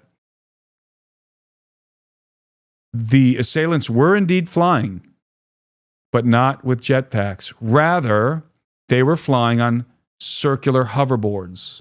Interesting that those police officers didn't include that detail, and that's all the villagers were talking about in terms of their flight, apart from one other detail. They were surfing around on circular hoverboards, and everybody in the village saw the hoverboards. They'd see them flying around, and they looked like mini flying saucers. They had a series of lights on them. You know, imagine like this drone thing that's been going on, but rather than drones, it's dudes on saucers, like the Silver Surfer, okay? But not like surfboards, not oblong, rather discs. So imagine, like, you remember those sleds that people used to sled ride on, the circle ones? You've never seen those? It's just like a circle, almost looks like a trash can lid. It looks like a trash can lid. And it's like those right there. Yeah. That's what they described, okay? That's what they described. It was a circular platform, rather large. Some of them were large enough for 2 guys to go on at the same time. And these guys would always come into the village in pairs. Okay, so what would happen is at night, soon as the sun went down, much like this drone thing, soon as the sun went down, suddenly lights would start appearing in the sky. They were silent, and they would see these lights coming off in the distance, and then as they got close to the village, they would be pretty low, and they'd be kind of zipping around in the air silently, and they looked like mini flying saucers. They were all round, right? And then they would see them go and land behind the trees. And shortly thereafter, there would be an incursion into the village of these very mysterious assailants. On foot or floating. Okay, so they would land the discs, disembark, and either walk into the village stealthily, or many villagers told me, float. Okay. And they had those. That was the guy that got shot with the shotgun. Same thing would have been floating with the disc on his foot, like the smaller disc. Yes. So the first incursion happened at the Tambo. And they walked me through that, and I documented in the film. And in the Tambo, the way it started was a group of guys were sitting there in the Tambo on social media, whatever, because there's internet, right? And there's a guard there for that facility, and like a watchman. And he heard something walking in the woods. This is how it all started. And the guys he alerted the guys inside the Tambo and said, "Hey, I hear something." And they heard it too. So the guard went out, and he creeped around the corner, and he took his flashlight and he flashed it. He walked me through this whole thing. He flashed it where he heard the noise, and he said, we put his flashlight on these 2 individuals who were creeping towards the village, towards the Tambo. They were probably 50 yards away. And they're creeping towards the Tambo, and they're walking. And he said they were dressed in black bodysuits, head to foot. And they had backpacks, but the backpacks, I think, are the batteries or the energy source for the disc technology that they're flying on. And they're hard. They're not like fabric backpacks or like hard backpacks. And they're not really huge. They're kind of compact. And these guys are stealthily approaching the village. And so he shot them. He said, "Hey!" And they realized they had been seen, and he shot them. Now, understand that he's discharging at, 50 yards, maybe less at this point, maybe 30 yards away. He's discharging a 12 gauge shotgun with bird shot. So it's not gonna do too much, especially if the guys are wearing body armor. But he said he thinks he might have hit one in the leg because it swiped down at its leg, one of the guys, and they turned around and ran back into the woods. Okay, that's the way it started. And so the village elders met together, they talked about the incident. They thought immediately drug traffickers. Because that's always a threat out there, drug traffickers, the cartels, whatever. And so now they're alerted. There's nothing super anomalous yet, right? They think that it's just drug traffickers are making an incursion into the village, and now they're on alert. The men are alert. They're told, keep your guns close. They're going to have more guys out watching at nighttime. We've got some suspicious characters trying to get into our village. Okay, that's where it begins. But then it gets really weird. Then the phenomenon really kicks into gear. Now they see lots of lights in the skies, a lot of these guys on discs flying around. Some of them are putting their flashlight on the discs if they get low enough, and they see a guy on top like this, surfing on the disc. And now these assailants are starting to make frequent incursions into the village, and the weird stuff starts happening. So many of the guys said that they saw them floating, as I said earlier. They would disembark from their discs, but they still had the capacity to float off the ground off of their footwear. As I said, their shoes had 2 discs on the bottom of them on each foot. And in fact, when they made imprints, and they did make imprints into the ground when they walked, it was 2 discs on each side. One in front of the other. Yeah. In other words, each boot had 2 discs on the bottom. Right. One by the front of the foot and one by the heel. One on the bottom, one by the heel. Yeah. How tall were these people? That's the strange thing. They all told me, because I'm 6'1", everybody in the village said they were taller than me. Oh. All of them were taller than me. I said, how much taller? And they'd all say about a foot taller than me. About a foot taller. Some of them said, 2, who knows? I'm sure they're exaggerating. But if it's a foot taller than me, then these guys are 7 foot tall on average. All of them said they were very tall. Oh, yeah, they were taller than you. They'd all say, yeah, taller than you. And I'd put my hand up. About a foot tall. Yeah, right there, a foot tall. And some people, again, 2 feet. So anywhere between 7 and 8 feet tall is what I was gathering. But all of them very tall. Okay. What do they look like? They were dressed head to foot, black armored bodysuits. Everything was covered in black. But one guy said he encountered one that was silver, and he swore on his life. I talked to him. He said, no. The one I saw was silver. It was plateado, he said. So it was silver. And he said the whole guy, it was all silver. The rest of them were black. So I don't know why that would be, but maybe some sort of stealth technology was malfunctioning on that one. I don't know. Certainly these guys could have been the leader of the group or something. Or the leader. Certainly they were very stealthy. So sometimes the villagers described them as walking. Sometimes they described them as floating. Several guys in the village shot at them. Some guys told me they shot at them very close proximity, and they could hear the bird shot dinking off of something metallic. Okay. So these guys are wearing body armor. Some of the villagers described them as told me there's no way they're human. And I'd say, well, why don't you think these were human beings? Well, first of all, they're very tall. Second of all, they don't move like humans, they told me. And what do you mean? We chased them on a couple of occasions.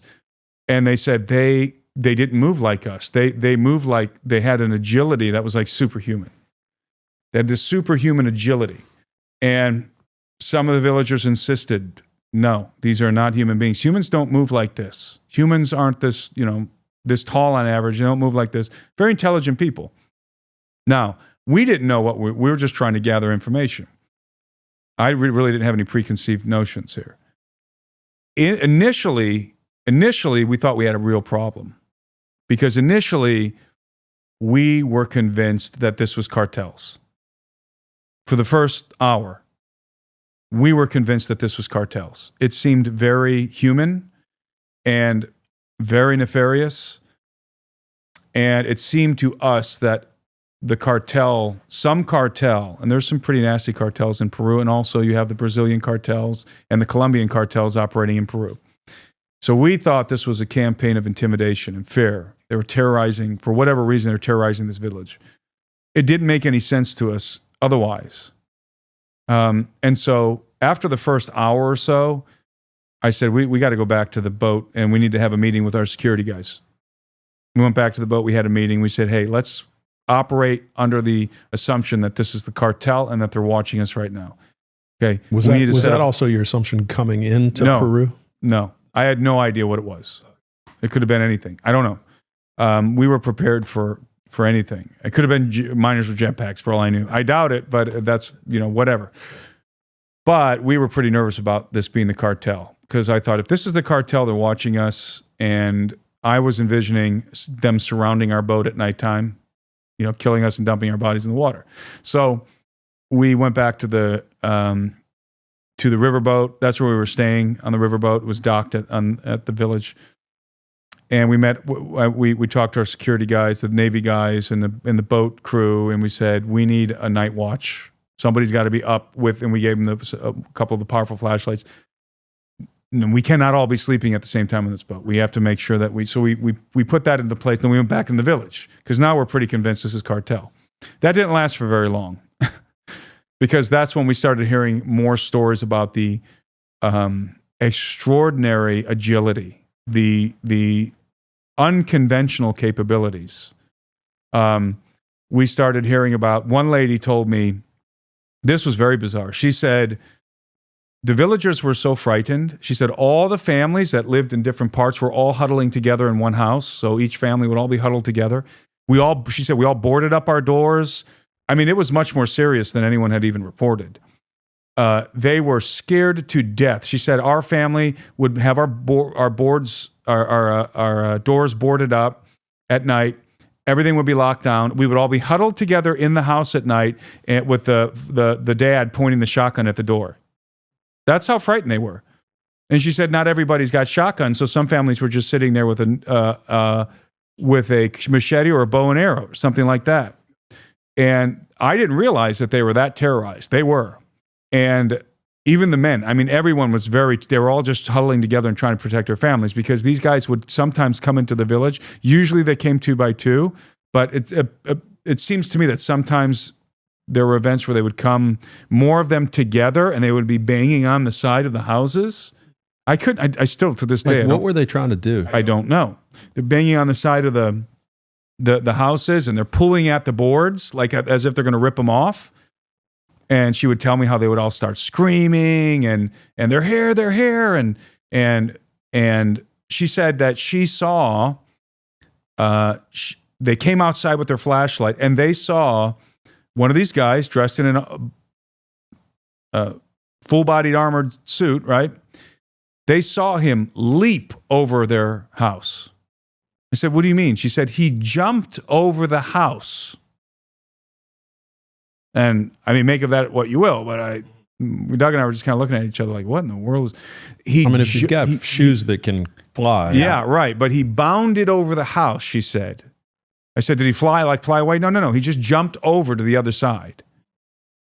And this one guy told me that a group of them chased one of these individuals into the jungle. And this is where he said he was inhumanly agile.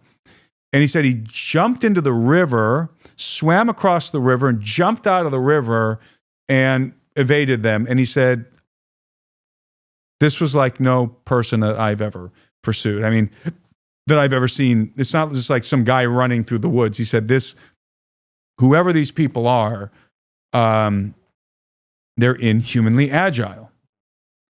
You had some people who I think were conflating backpack technology with the discs, because they were able to lift off into the air at a high rate of speed and fly around in the air.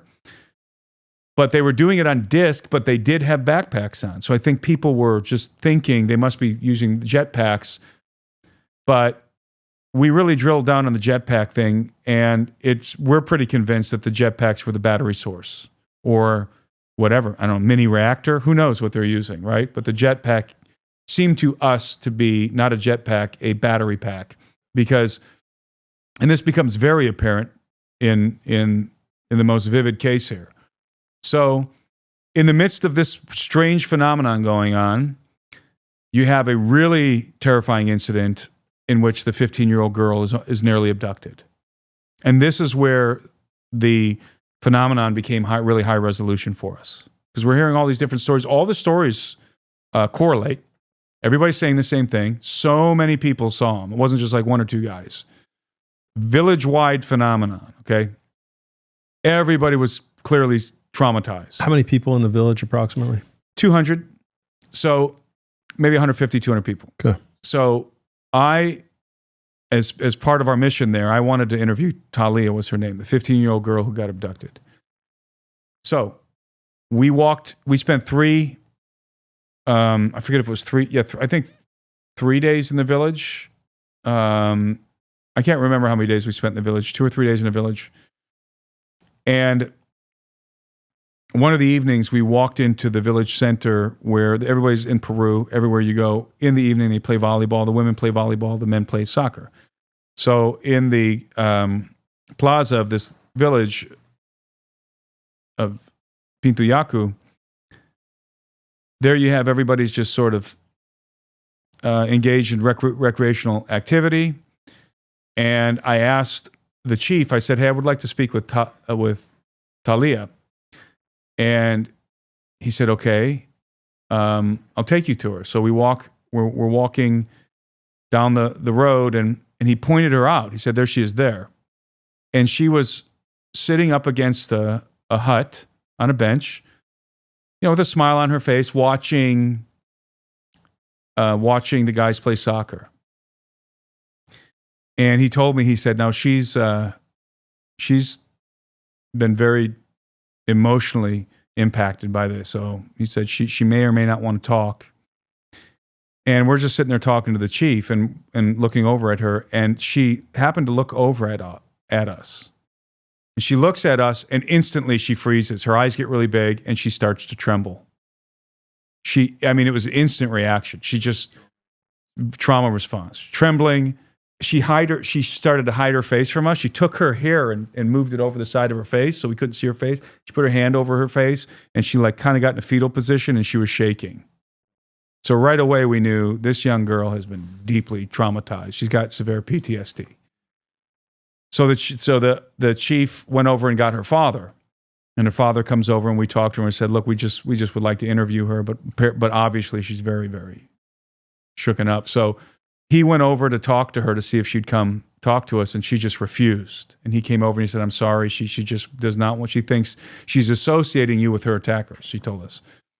And so we said, he told us actually, why don't you guys come by tomorrow morning? He said, just come by in the morning. We won't say anything to her. We'll just, she'll get up, she'll have breakfast. You guys just come, and we will convince her to talk to you. So that's what we did. We went back the following morning, and we went to Talia's house in the village. And she kind of lives in the middle of the village, but you have to understand she has this little hut, and then behind it is sort of an open area, but it's not open. It's forested, and it's a little gully, and it's forested. And then around that, there's some jungle in there. And then around that are other houses. Okay, so she's kind of got like this backyard. And we're standing in the backyard right behind the house while her father is going to get her. And eventually he convinces her to come talk to us. She comes out. She's very nervous. She won't look at us in the eye. She just keeps looking down whenever we talk to her.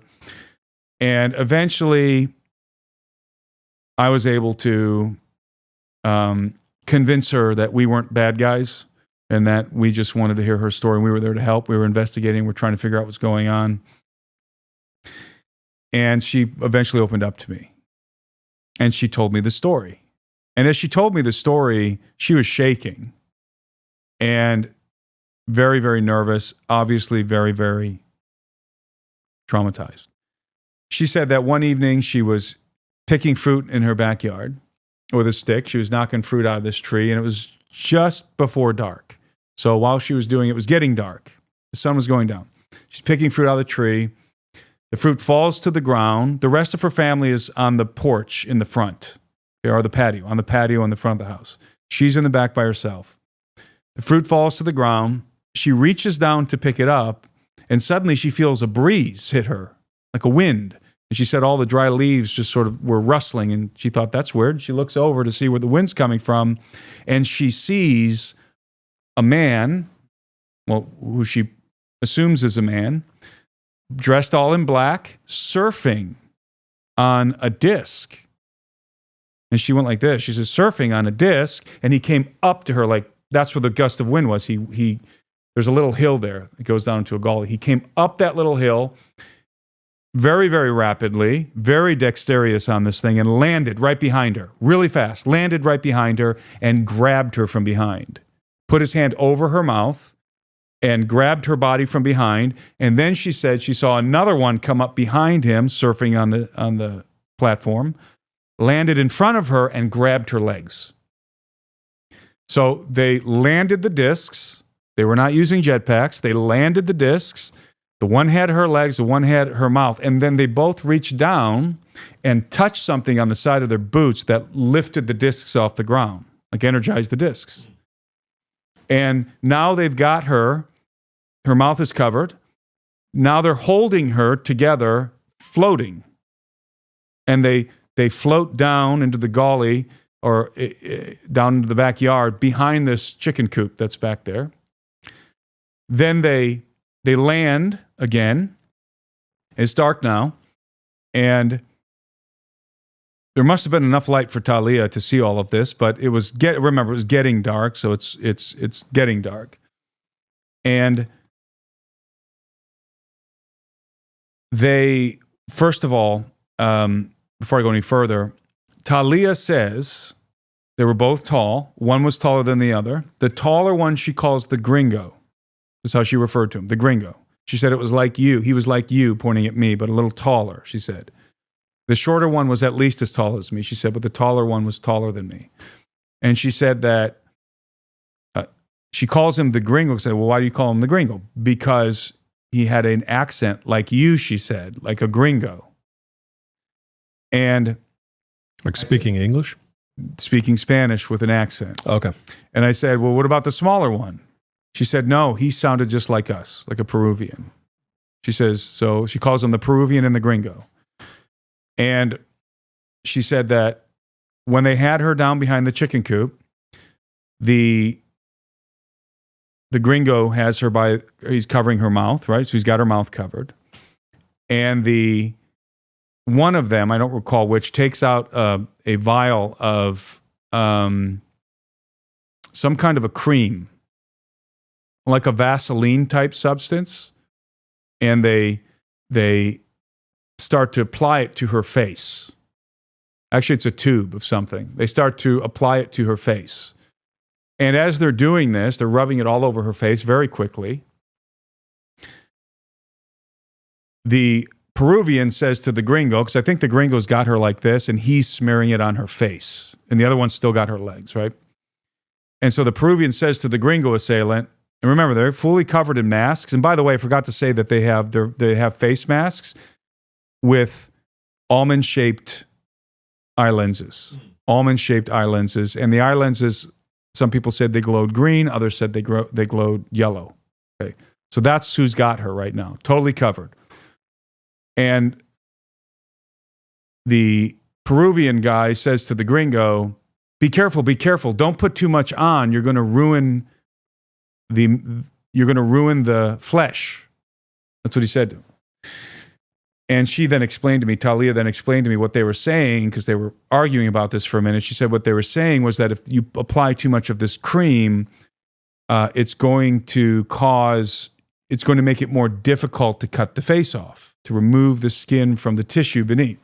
Okay, so you can imagine how traumatizing that would be, right? Because I think she's realizing what's coming next, because the village was already identifying them as face peelers, okay? And now she's about to have her face peeled. So she says, then one of them took out this little device. She said it was about that big, and it wasn't a knife, but it had something like on the tip of it, like, I think if I recall, she said it was like glowing or something. And I think, and Doug think, we think it was a laser scalpel. That's what it sounds like to us. And they took this device out, and they began to make an incision right here, right under her jawline.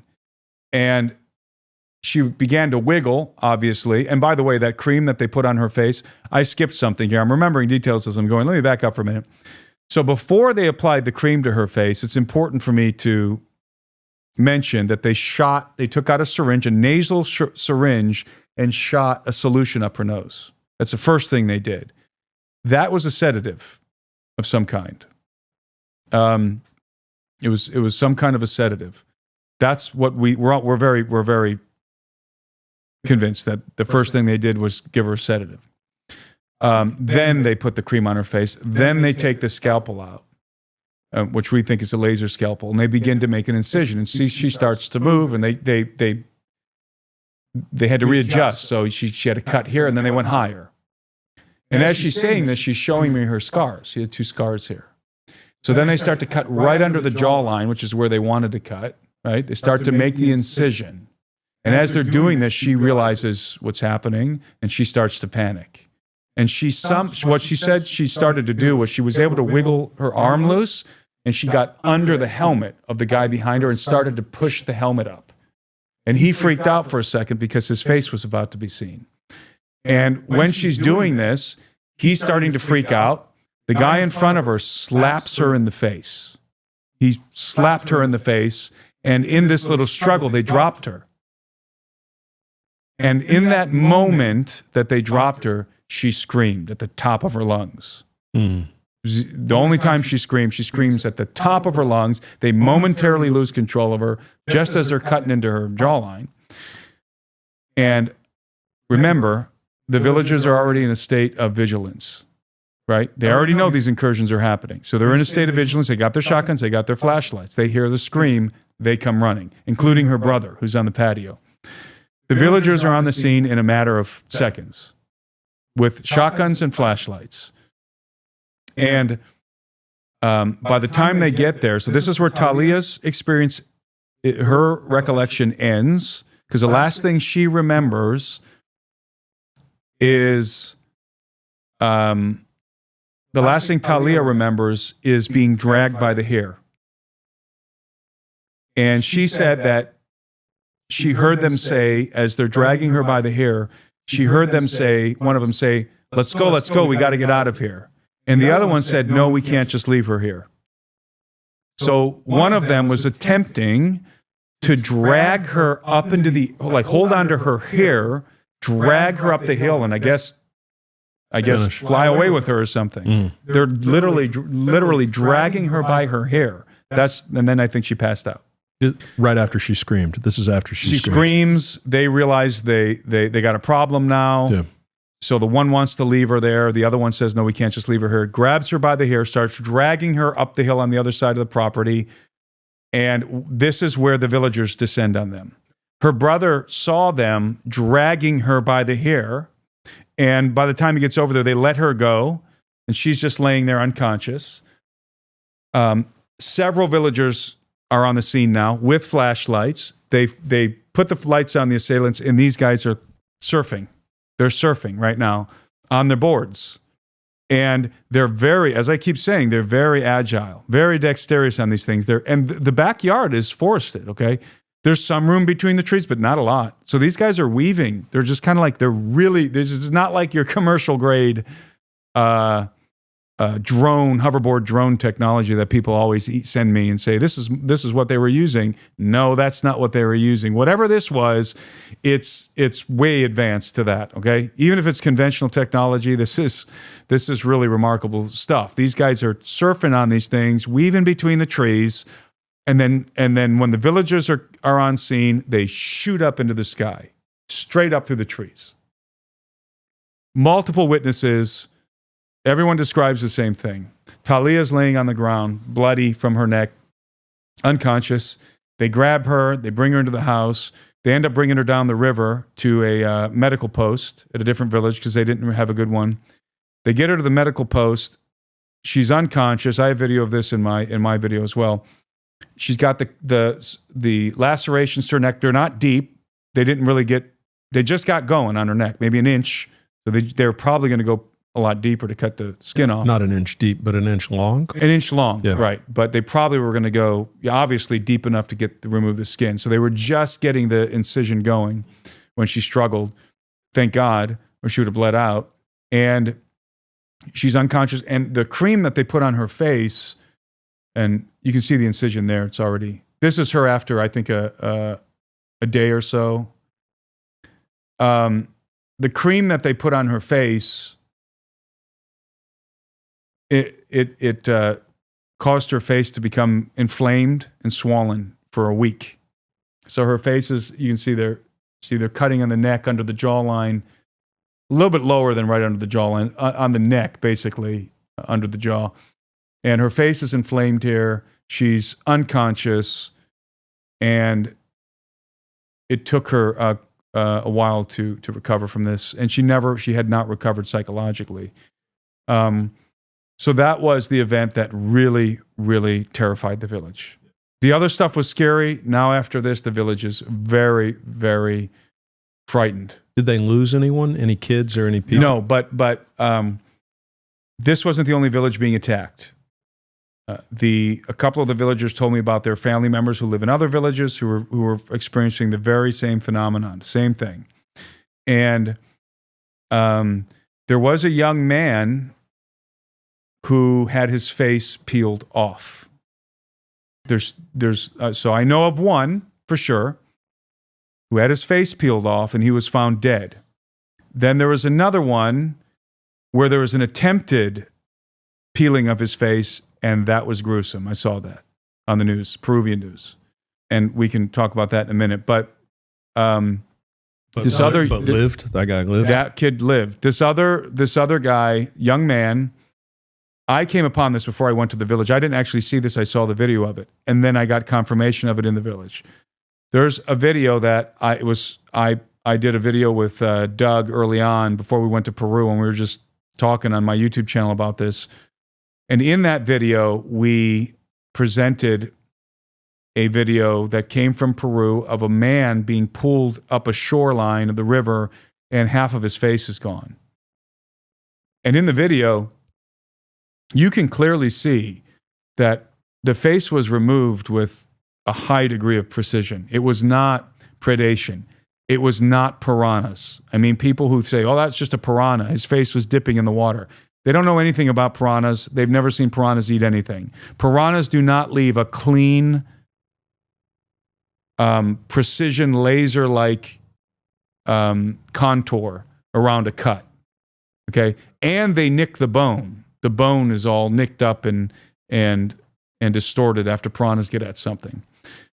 This was not piranhas. This was not predation of any kind, depredation of any kind. This young man, somebody had surgically removed his face.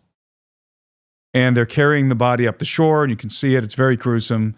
And you just see his skull. Half of it. Cleanly removed. That's in one of my videos, and that video was about to hit 1 million views in just a few days. I couldn't believe it. It just exploded, and then YouTube age restricted it, so not many people are aware of that video, but we analyzed it, and I asked the villagers about that particular case, and they said unequivocally that was a face peeler attack. They said, face peeler attack. I said, are you sure? Yes. That young man, that village where he came from was attacked by face peelers. That young man was killed by face peeler. At least one young guy had his face peeled, and there was an attempted peeling of another kid over by Nauta. Actually, it was up the river from Nauta that we learned about. Actually, I watched it on Peruvian media. And in Peru, they show everything. So any kind of gruesome thing, car accident, whatever, they show all of it. It's very gory. And this young man was brought he was out in a village, And he was walking at night, and he was attacked by 2 assailants. Same kind of thing with Talia. They pinned him down, and they started to cut his face off.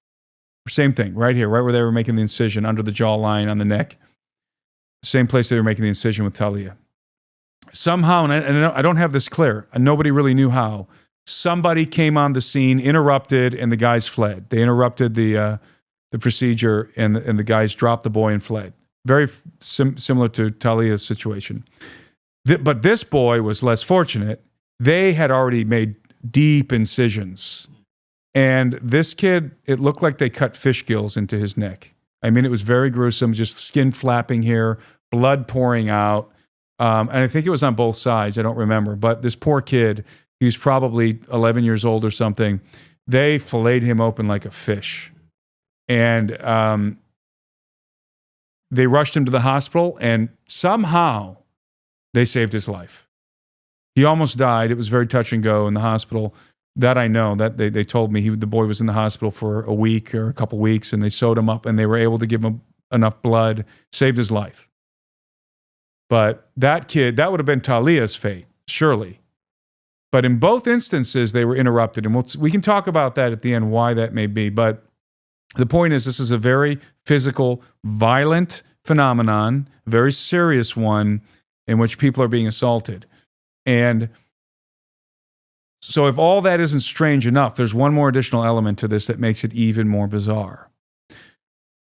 Some of the villagers were describing, aside from the circular hoverboards that these guys were flying around on, some of the villagers were also describing a different kind of what I would describe as an aerospace vehicle associated with the assailants.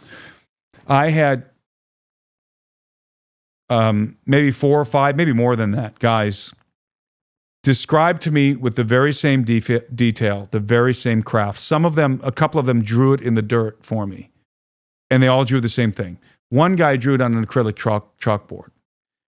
It was I don't want to say delta shape because it wasn't necessarily a triangle. It was more like an acorn shape. It was like kind of an acorn shape, rounded, but it did come to a point in the front, but it's sort of a rounded point in the front. He drew it in the dirt for me. 2 people drew it in the dirt, and then one guy drew it on an acrylic chalkboard. And the one who drew it in the dirt was this woman who told me that she saw a guy bound over her house. She said that also, in addition to that, her and all of her family saw this craft hovering silently above her house. And it must have been 40 feet. I said, could you hit it with a rock? She said, yeah, it was that close. We could hit it if we threw something at it. It was just hovering, silent. And multiple people in the village had seen the craft hovering around the village during these incursions or in the same period of time. That was weird because initially we thought maybe this is just really advanced conventional technology. But as soon as we started hearing about this craft, we realized there's something really, really, really unconventional here. Especially when I heard this particular story. I was in the Tombow, and they have acrylic chalkboard in there, talking to the guys, just hearing stories of the face peelers. And this guy said, I want to tell you what happened to me. He said, I was one night in the middle of all this, I was out pulling my nets up at nighttime. And as I'm pulling my nets up, suddenly it's like somebody turned the lights on. He said it went from pitch black to like the sun came up. He said it was very, very bright all around me. And he said I was confused. I didn't know what was going on. And then I looked up, and there was this craft above me, about 40 feet above him. And it was just hovering silently there. And it had an assortment of lights. One of them was like a light that was beaming down on him, and then it would also, focus around different areas in the jungle. And he said what was really bizarre about this craft was that it was transparent.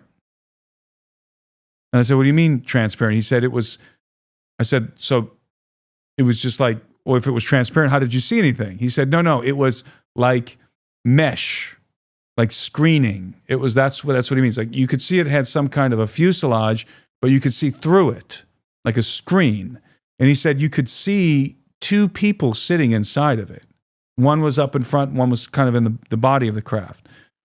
And he said it had an assortment of lights, and he said it didn't have any wings. It had these little stubby protrusions on the side. And he said, as I was looking at it, the protrusions opened up, and they displayed a series of rapidly blinking lights. So it was an airplane. He said it was like I'm just kidding. It was a drone. Yeah. He said it was like it was scanning for something. That's what he said. I had the impression like the way the lights were moving was scanning. And then it would fold. And then it could fold those back in. And after it did that, it folded those wings back in. And he said it started to move off. Not at a high rate of speed, just at a gentle, pace. And I said, "Did you hear any noise associated?" He said, "Well, it was when it was stationary, he didn't hear anything, but when it began to move, he heard a low frequency hum." And I asked him, "Were there propellers?" No. And remember, these guys see helicopters all the time. They see all the movies. They know what propellers are. They know what helicopters are. He said, "No. There were no propellers." He said, "That's the weird thing. There were no propellers. There was no sound. There was, until it started moving." He said, "There was no like engines. There was nothing like that." He said, "Didn't look like an aircraft. Didn't look like a airplane. Didn't look like a helicopter." He said, he said, "Here, I'll draw it for you." And he drew me on the acrylic chalkboard. He drew the craft. And it's roughly an acorn-shaped craft. And he indicated where the guys were situated inside of it. 2 guys.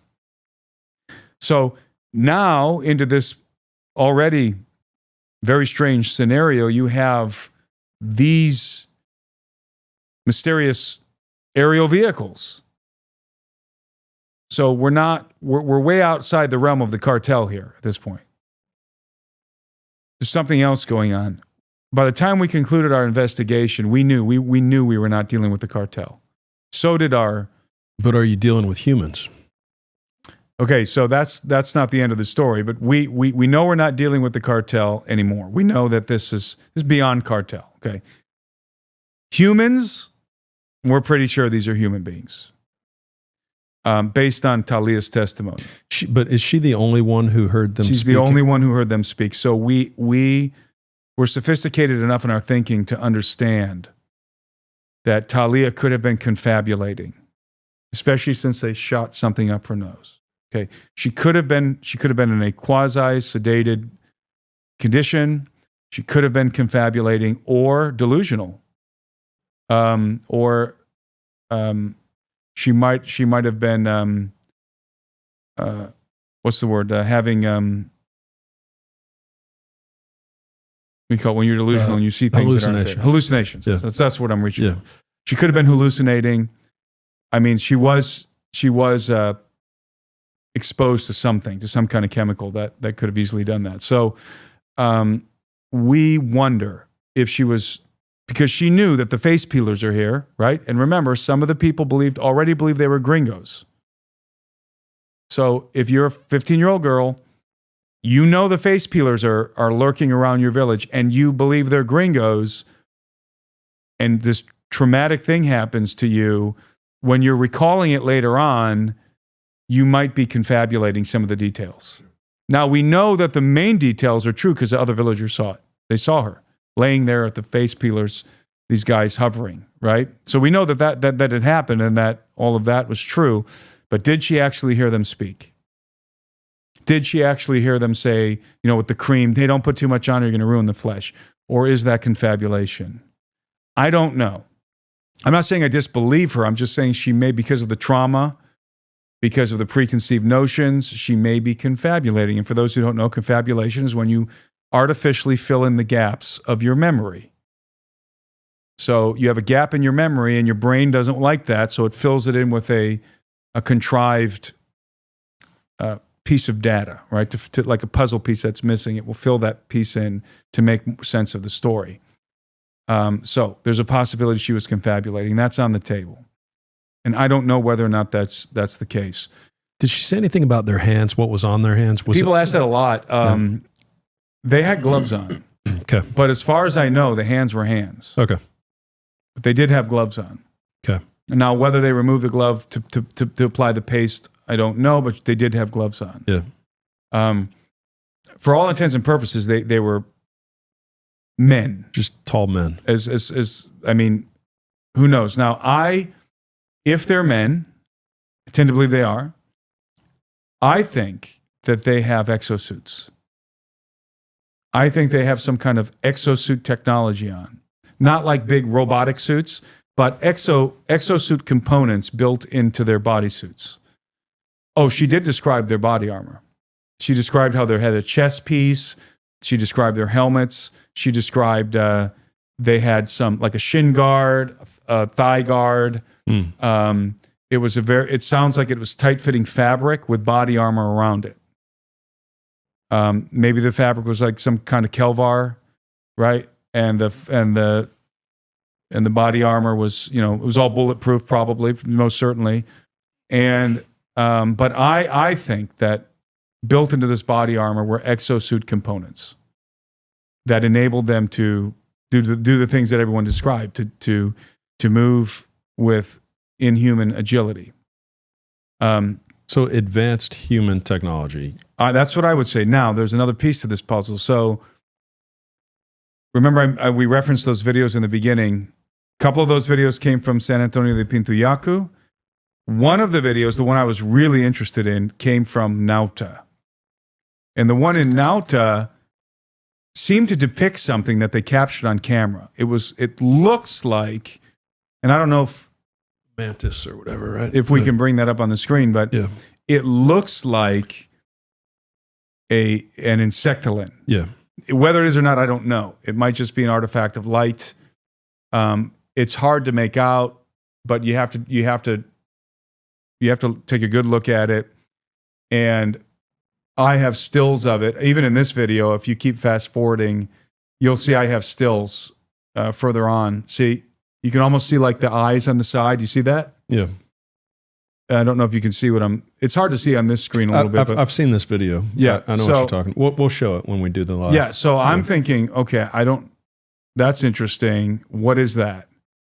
Maybe it's just like I said, some kind of an artifact of light bouncing off of something. So I wanted to go see that spot. I wanted to stand there because you can't see anything from in the dark. I wanted to stand right there and look at this from a daytime perspective. So after we concluded our investigation in San Antonio de Pintuyacu, we went back down the river and we went to Iquitos. We got in a car and we drove to Nauta. And our mission in Nauta was to find this location. We did. We found it. I interviewed the neighbors who all testified to having been there during this incident. I found out that this wasn't the only incident, that there was more than just this incident that happened there.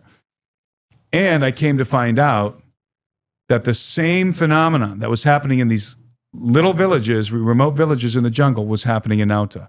That's a very important data point. Why? Because initially everybody was saying, even on News Nation, they were all saying that these are river miners who are trying to drive the indigenous people off of their property so that they can mine the area. And this has happened in the past, by the way. River miners have used all kinds of methods to try and drive the people away, including scaring them, right? And intimidating them so that they can harvest the resources, because the native indigenous people have governance over the resources in their area. So this was the blanket explanation. These are river miners, maybe backed by the cartel. They have these jetpacks. They're flying around. They're trying to just scare these people, make them think they're the face peelers and scare them off of their land. That works in little remote villages. That doesn't work in Nauta, okay? When we're talking about Nauta, that is off the table. Nauta has, I think, 36,000 inhabitants. There's a military base there. There's a police presence there. There are helicopters. There's Navy vessels. Nauta is not an easy target. It's not a little village, okay? So that narrative is done. And it was surprising to me to learn that the same phenomenon was happening in this city, this jungle city of Nauta.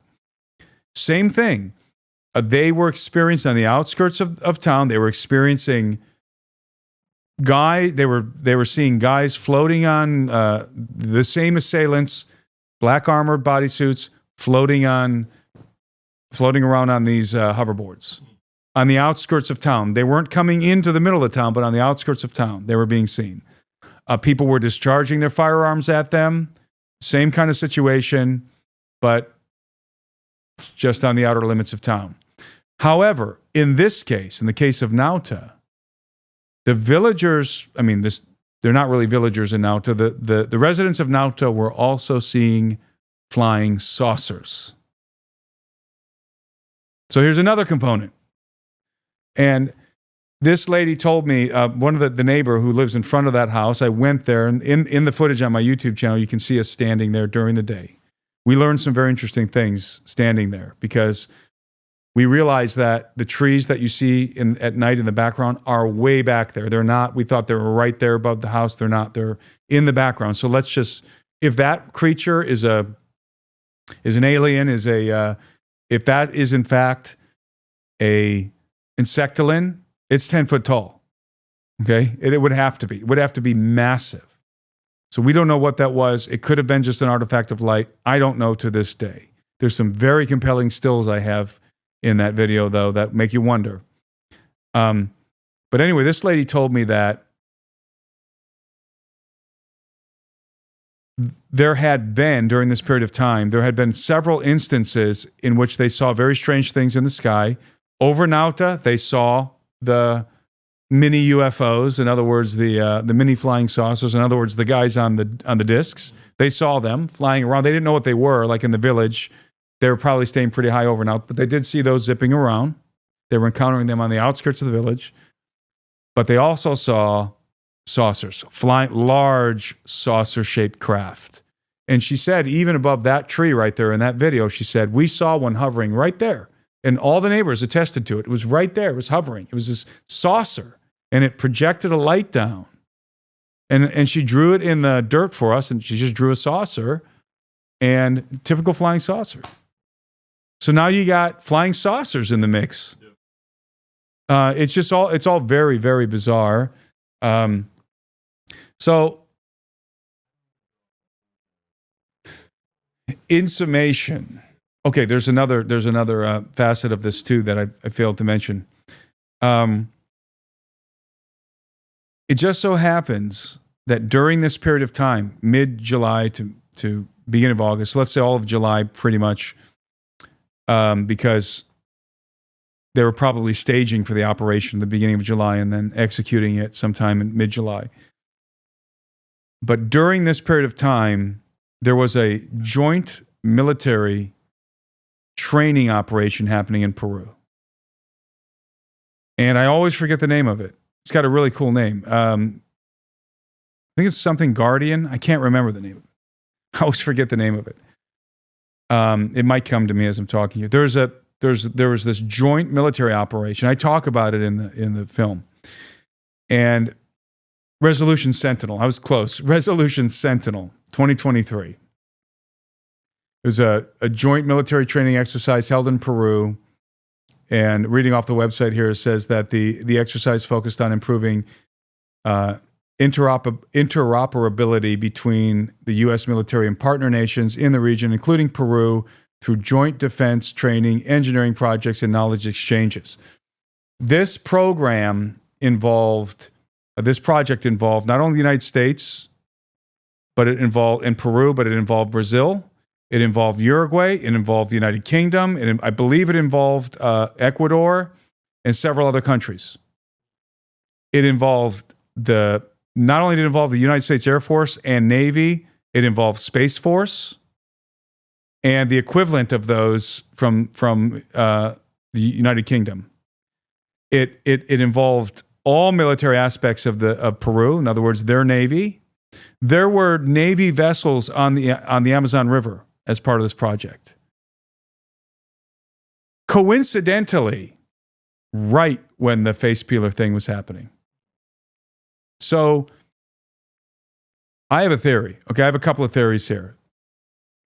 The most interesting, entertaining theory, I'm not sure it's true, but it's the most entertaining theory that I can think of, is that there was that this Project Sentinel was a cover story for a real military operation.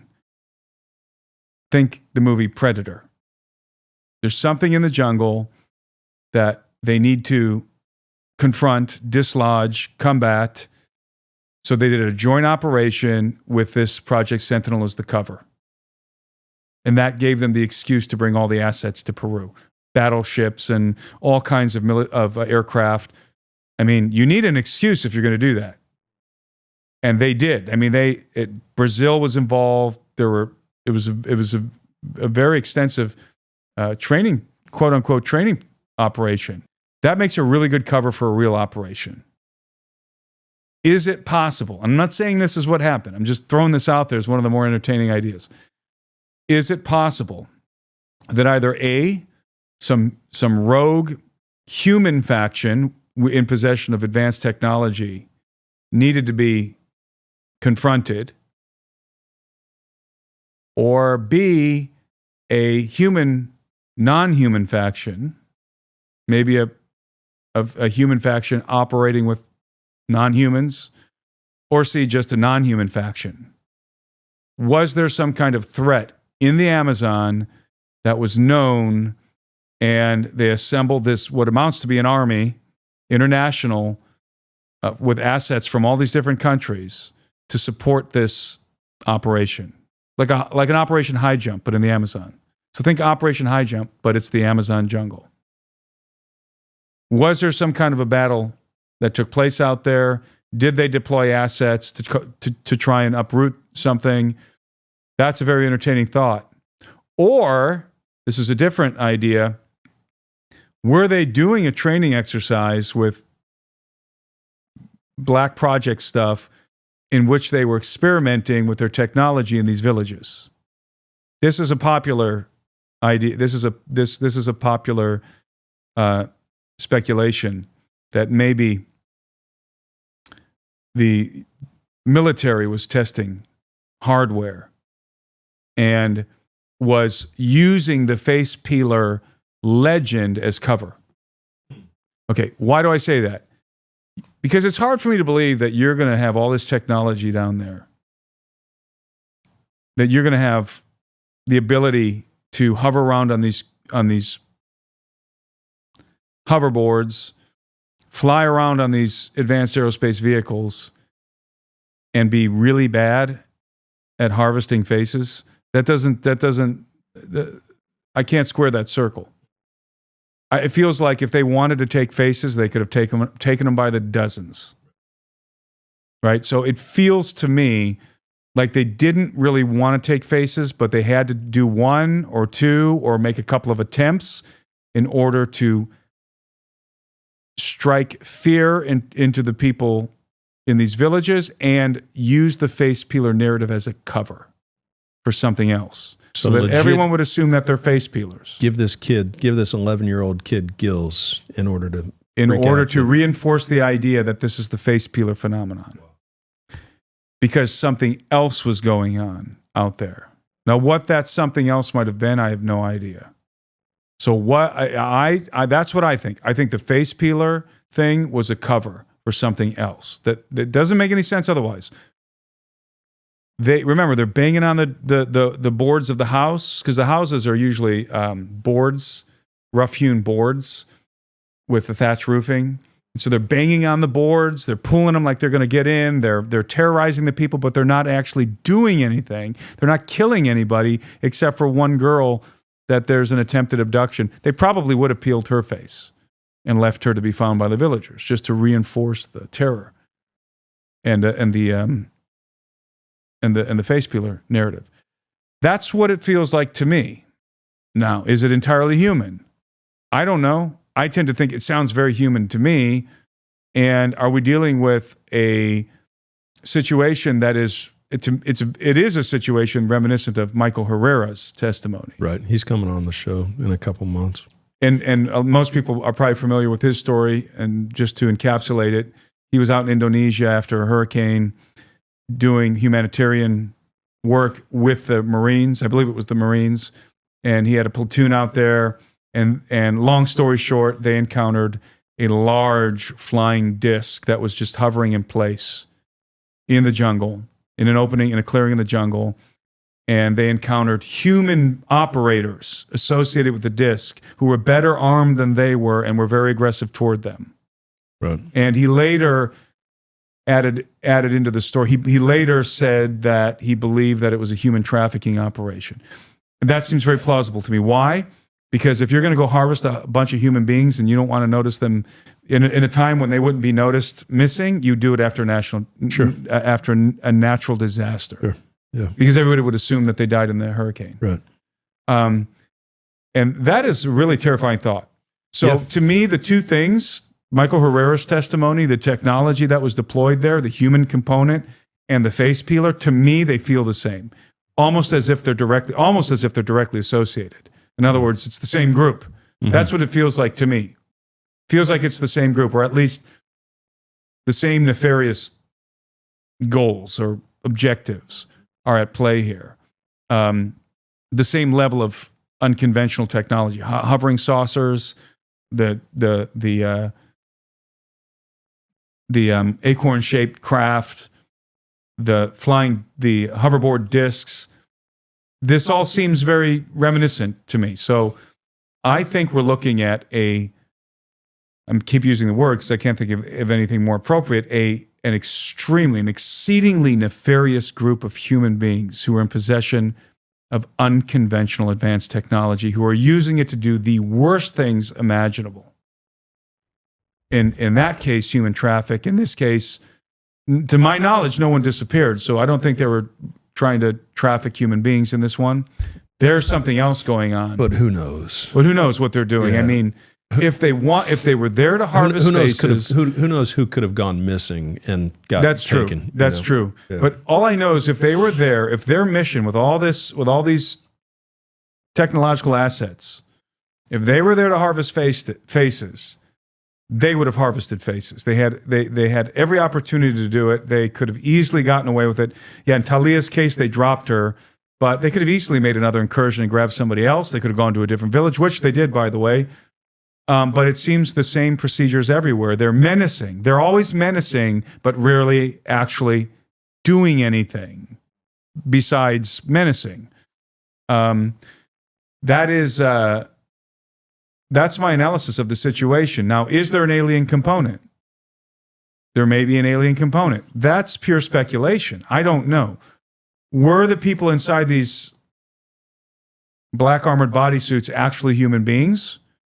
I mean, I don't know. I'm assuming they are. I'm going to believe Talia. I mean, I'm going to give her the benefit of the doubt here that they were speaking in Spanish, one with a gringo accent. I have to assume that they're human, but is it possible that they're not? Some people say, well, what if they're reptilians? Well, I mean, what if? Who knows? I don't have any evidence, any indication. One more thing I'd like to say. The villagers decided after a week of this, to set up traps in the jungle. And they set these traps, they're game traps. So they'll take a tube, they'll put a trigger device on it, and they'll put a bullet inside of a round inside of the tube, and there's a trigger device that gets tripped by a wire. Sometimes it's just a shotgun, other times it's just a tube, but these are very dangerous. I've encountered lots of people who were maimed accidentally triggering these things. So it's just a tripwire, and they'll put it across a game trail, and the animal trips it and is shot with birdshot. Once the villagers realized that they were up against assailants who seemed to be impervious to their birdshot, they started emptying out the birdshot and melting the BBs together into larger projectiles. So they were taking these shotgun shell cartridges, opening them up, dumping out the birdshot, creating like marble-sized or larger projectiles, putting them back in the cartridges, and using those as the traps. And they were starting to load their shotguns with those. And they set 9 traps up around the village. And he said that they would set the traps and they raise the traps. Usually they have them at ankle level for small game. They raised the traps what they thought would be knee level, because they figured the guys were about 7 foot tall, so they put them what would be thigh level, their level, knee level on the assailant. So their thought was literally to take them out at the knees with these traps. A good strategy, a sound strategy. The problem is they set 9 traps around the village, and every time they set them, they would hear them going off at night. And then they would run out to the traps, and they would see the footprints of the assailants, but no blood, no indications that anything was hit, almost as if the assailants were just setting them off just to... They were just pulling the triggers. Just pulling the triggers, just messing with the villagers. Now, tragically, a woman walked into a trap, and it blew a hole in her thigh. Okay. Literally right before we got there. A woman... She kept her leg, though. They were able to keep her leg, but she walked into a trap. So... and then finally, the final thing is, before we left, I had Doug and our Navy guys. They took all the equipment. We took all the equipment we had brought. We trained the men, probably 50 guys, trained the men how to use the equipment, the radios. We divided the village up into sectors and labeled the radios so that they could do a proper patrol. Doug and the Navy operatives, the proving guys, taught the men how to walk in patrol, how to conduct a proper patrol so they don't shoot each other. And that was really cool.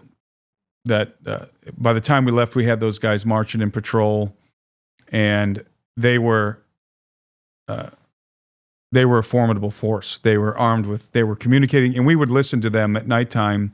We had a radio, and we would listen to them and watch them execute the patrol the way we taught them, the way that Doug and the Navy guys taught them. And we heard them communicating on the radios just like we taught them, what sector they were in, what they were seeing. It was really cool, actually. They had the high-powered flashlights, so they're walking around with the high-powered flashlights, the radios. They were each patrol had a set of night vision goggles on them. We really equipped them to defend themselves better and to potentially capture the phenomenon with the night vision goggles. So, and they also were going to post a guy up in a big water tower thing. It wasn't a water tower; it was the antenna with night vision goggles every night, so that they could alert everyone if the assailants were coming back. So, we did that. And since we went to the village, I've been in contact with the Apu. There have been no incursions. No incursions. Now, not ironically, interestingly, the phenomenon seems to have migrated to Brazil. It migrated to Brazil. There were some incidents in Brazil, and then it died down. So very similar type incidences? Exactly the same. Okay. Wow. Exactly the same. So that's it. That's the face peeler phenomenon. 100%. Something was happening in those villages. They did not make it up. It was more than one village. It was widespread. It was dozens of villages. Oh, by the way, I need to add this in at the end. So when I came home, somebody contacted me on X and wanted me to make contact with this guy named Pablo from the village of Yurimaguas, which is south west of Iquitos, and it's really in a different region of the jungle. And this person on X told me that this guy had a really interesting story to tell about the face peeler. So I gave him a call. And he lives in basically what amounts to a homestead in the jungle. There's a little tiny community there. And he told me, I called him up and I said, hey, I've been told that you had an interesting encounter with the face peelers. Can you tell me about it? He said, yeah, I'll tell you about it. He said, one day I was in this homestead. Me and a couple of the other guys were bathing in the river at night, right before sundown, as the sun was going down. And suddenly they saw these lights coming into the homestead, flying around in the sky. And then they started hearing somebody screaming, face peelers, face peelers. He said, so I came running out of the water with my towel on. I ran into my house. I grabbed my shotgun and my flashlight. And he said, I ran outside, and some of the other guys in this little homestead were outside with their guns and flashlights looking around. He said, I saw two guys, I think he said two, who were creeping into the village, black armored bodysuits, helmets that cover their faces, almond-shaped eye lenses, the whole deal. He said he saw the lights in the sky, but he didn't see he didn't actually see them on the hoverboards like the villagers in San Antonio did. So he shoots at them. He discharges his shotgun, and they're surprised, and they start taking off into the jungle. They start booking into the jungle, running for sure. These guys are running. So this young guy, Pablo, he gives chase, and he's chasing after them with his shotgun, and he gets close enough to them to where he sees them. At one point, they stopped as he's pursuing them, and they were lifting off into the air. So my guess is they boarded their hoverboards, right? And they're lifting off in the air. And he sees the one lift off into the air, and then as the other one is about to lift off into the air, he shoots him. And he said he heard the buckshot hitting metal. And after he shot him, the guy was having a hard time like he damaged something. The guy was trying to lift off, but he couldn't get off the ground. It was like coming off the ground a little bit. And so Pablo charged him. And he said he tackled him. He grabbed him by the waist. So he's holding on to this guy by the waist. And the guy is lifting up into the air with Pablo holding on to him. Oh. Pablo's saying like he's trying to take off, but I got him. And then he said the guy took out what looked like a laser. He said it looked like a small little laser, and he hit me with the laser, and I went unconscious. He said as soon as that laser hit me, I felt like a jolt in my body. He said, and he went unconscious and hit the ground. And later on, his dad and brother or something found him and carried him back to the house, and he recovered, but he has heart problems now. Whatever he was hit with messed up the electrical current of his heart or something. I think they put a pacemaker in now, and he said, to this day, I've got heart troubles. Wow. So that's a little bookend onto that story. Now, that was a phone call I had with him, and he was convinced that they were human. I said, so were these human beings? He said, yeah, these were a couple of guys dressed in armored bodysuits. So that's pretty definitive for me. That doesn't sound like aliens to me. And I think it's interesting that he was able to damage the technology. So obviously they're using some kind of propulsion technology, either in their boots or on the hoverboards. Or both. Yeah. And I don't know, the one guy must have lifted off with the hoverboard because he went up and out. Right. And if the battery is in a backpack, that doesn't sound like alien technology. That sounds like lithium battery kind of That sounds like batteries. Yeah, that sounds like batteries. Or maybe, like I said, maybe some kind of a mini reactor or something like that. But it sounds like too advanced to be human almost, but not advanced enough to be alien. The drones over in New Jersey, right? That's the same. That's why I said the other day that the drone thing has kind of face peeler vibes to it. Yeah. Precisely because of what you just said. It seems too advanced to have just a prosaic explanation, but not advanced enough to be legitimate UFO activity. Right. So that means it's human. I mean, we just don't know about the technology yet. Yeah. It seems like all indications human on this one. But so if I'm understanding correctly then about the theory of the options of what this might be, there's a training exercise happening around the July time period of 2023. That's Resolution Sentinel. Yeah. Right. With multiple countries in it. But then this Michael Herrera thing, with what he saw after the hurricane and the super advanced technology. This sounds like that kind of technology. I mean, yeah, I would say so. But wouldn't that indicate that it's more of an American only kind of a thing? I don't know. I mean, I don't know. I don't know. It's all so bizarre. Yeah, and it's I think Resolute Sentinel. I think I said Resolution Sentinel, but Resolute Sentinel was the training exercise.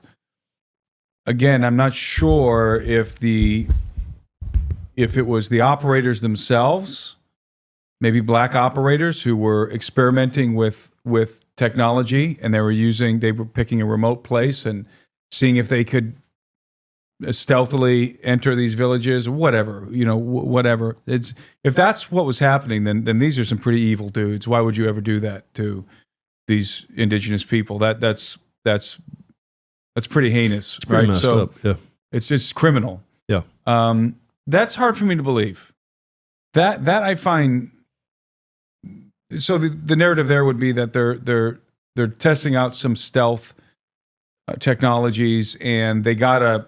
Like I said before, they gotta cut a couple paces off to have a cover in case people see them or whatever. They don't want them. They want an excuse here. They want people talking about face peelers, not secret U.S. technology or something like that. Right. I mean, I get that. That's plausible. I mean, it's possible, certainly.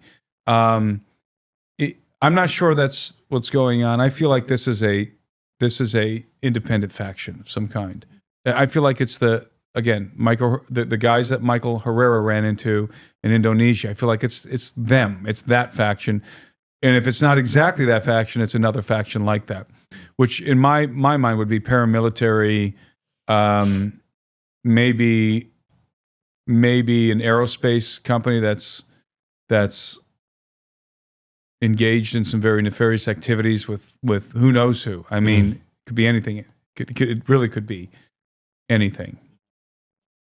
Yeah, would they have any reason to, could there be something that they would be mining, potentially? Is that sure. crazy? I mean, there could be something going on in the jungle. So even as I said earlier, even if their goal was to drive the villagers of San Antonio de Pintuyacu off of their land, they're not going to drive the people of Nauta off of their land. No. Yeah. But they could be attempting just to reinforce the whole face peeler thing Nauta, right? To give a plausible explanation to what's happening out in the villages. I doubt that. That's the case. Remember, we got saucers in the mix. We've got the acorn-shaped crap. I don't think it's about the land. Yeah. I don't think it's about the Iquitu people's traditional land. I don't think it has anything to do with the land whatsoever. It's not miners with jetpacks. That was laughable from the moment it was proposed. Yeah. This is, in my estimation, a nefarious human faction with both advanced conventional and unconventional technology. Right. Conventional in the sense, like you said, perhaps the battery packs and the hoverboards, but then unconventional, clearly with that acorn-shaped craft. For sure. It's fascinating. It's a crazy story, and I mean, is it so? Any similar activity in the last 3-4 months that's going on anywhere down there or anywhere in the world? Not that I've heard. Not that I've been made aware of. Okay. As I said, I am still in contact with the Apu of San Antonio de Pintuyacu, and I always keep my ear to the ground when it comes to things happening in Peru. And there's always weird stuff happening in Peru and in the Amazon especially, but the face peeler thing has not resurfaced. It did migrate, as I said. There were some incidents in Brazil, but that seems to have quieted down as well. So whatever it was an operation happening in a particular window of time. And now here's an interesting thing. Shortly after I returned, the Peruvian press released a couple of images of what they were calling face peelers. They said we've identified some of the culprits that were masquerading as face peelers or that were the face peelers, and it was There was a couple of videos. One of them was of a guy up in a tree, and he was like taking off a helmet or something, and he had a backpack on, and it was a jetpack. Interestingly enough, every photo they released was jetpacks, not hoverboards, jetpacks, and it turned out that all of the photos were fake. Now, that's weird. Why is the Peruvian press circulating fake photos of face peelers? Now, could be people who hoaxed it and sent it in, or is there something else going on there? But I thought that was very suspicious. They were proliferating, circulating clearly fake photos and video. And a couple of them were debunked very quickly. Okay. And they were using the jetpack narrative. So the press, not only did they get it wrong, they got it catastrophically wrong. Everybody's over here writing it off. Again, I like News Nation, but I got to indict them on this one. Partly because News Nation debunked it, right?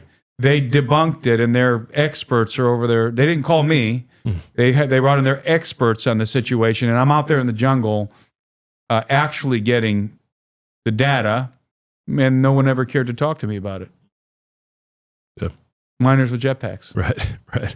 Well, you're here. You're talking about. Well, I'm it. here, Yeah. and thank you for bringing me in to talk about this. Yeah. Yeah, for sure. No, it's a crazy story, incredible story. So many. I feel like we could talk about that for a lot longer. There's a handful of other topics that I wanted to chat with you about, but we've been going for so long. I feel like we ought to maybe save it for part 2. Maybe I'll have you. We'll do it again. Yeah, I'll have you come back at some point. Yeah, definitely. Cool. I mean, the things that we didn't get to, the giants, the elongated skulls, and I've not. We got 3 hours of conversation that we didn't get to. Exactly. So. We'll do that again at some point, man. We'll get you back on, but this has been fascinating. I learned a ton, a lot of great stuff. How can people follow you? You can find me on social media. I'm on X, YouTube. I have a YouTube channel, Timothy Alberino. My handle is always the same, Timothy Alberino. I have a members community that people who, if they're interested in following me and joining my community and all the studies we do in there, is just awesome community. I have a lot of videos in there that are exclusive to that community. You can sign up at the alberinoanalysis.com, the alberinoanalysis.com for my members community. I got a conference coming too in June, at the end of June. Nice. In Bozeman, Montana. If you want information on that conference, you can go to alberinoevents.com. Okay. We'll post it too. And I've got a couple of books out there, Birthright and a Book of Enoch. Mm-hmm. When did you write those? Birthright I wrote back in I started writing it in 2019, and I finished it in 2020. So nice. I published it in 2020, October of 2020. COVID book. Yeah. I published it on Halloween, actually. Nice. It's called Birthright, and it's available on Amazon, as is the Book of Enoch that I published with guys from the Blurry Creatures podcast. So nice. I enjoyed it, man. We'll do it again. Thanks for having me in. It was my pleasure. Yeah, for sure.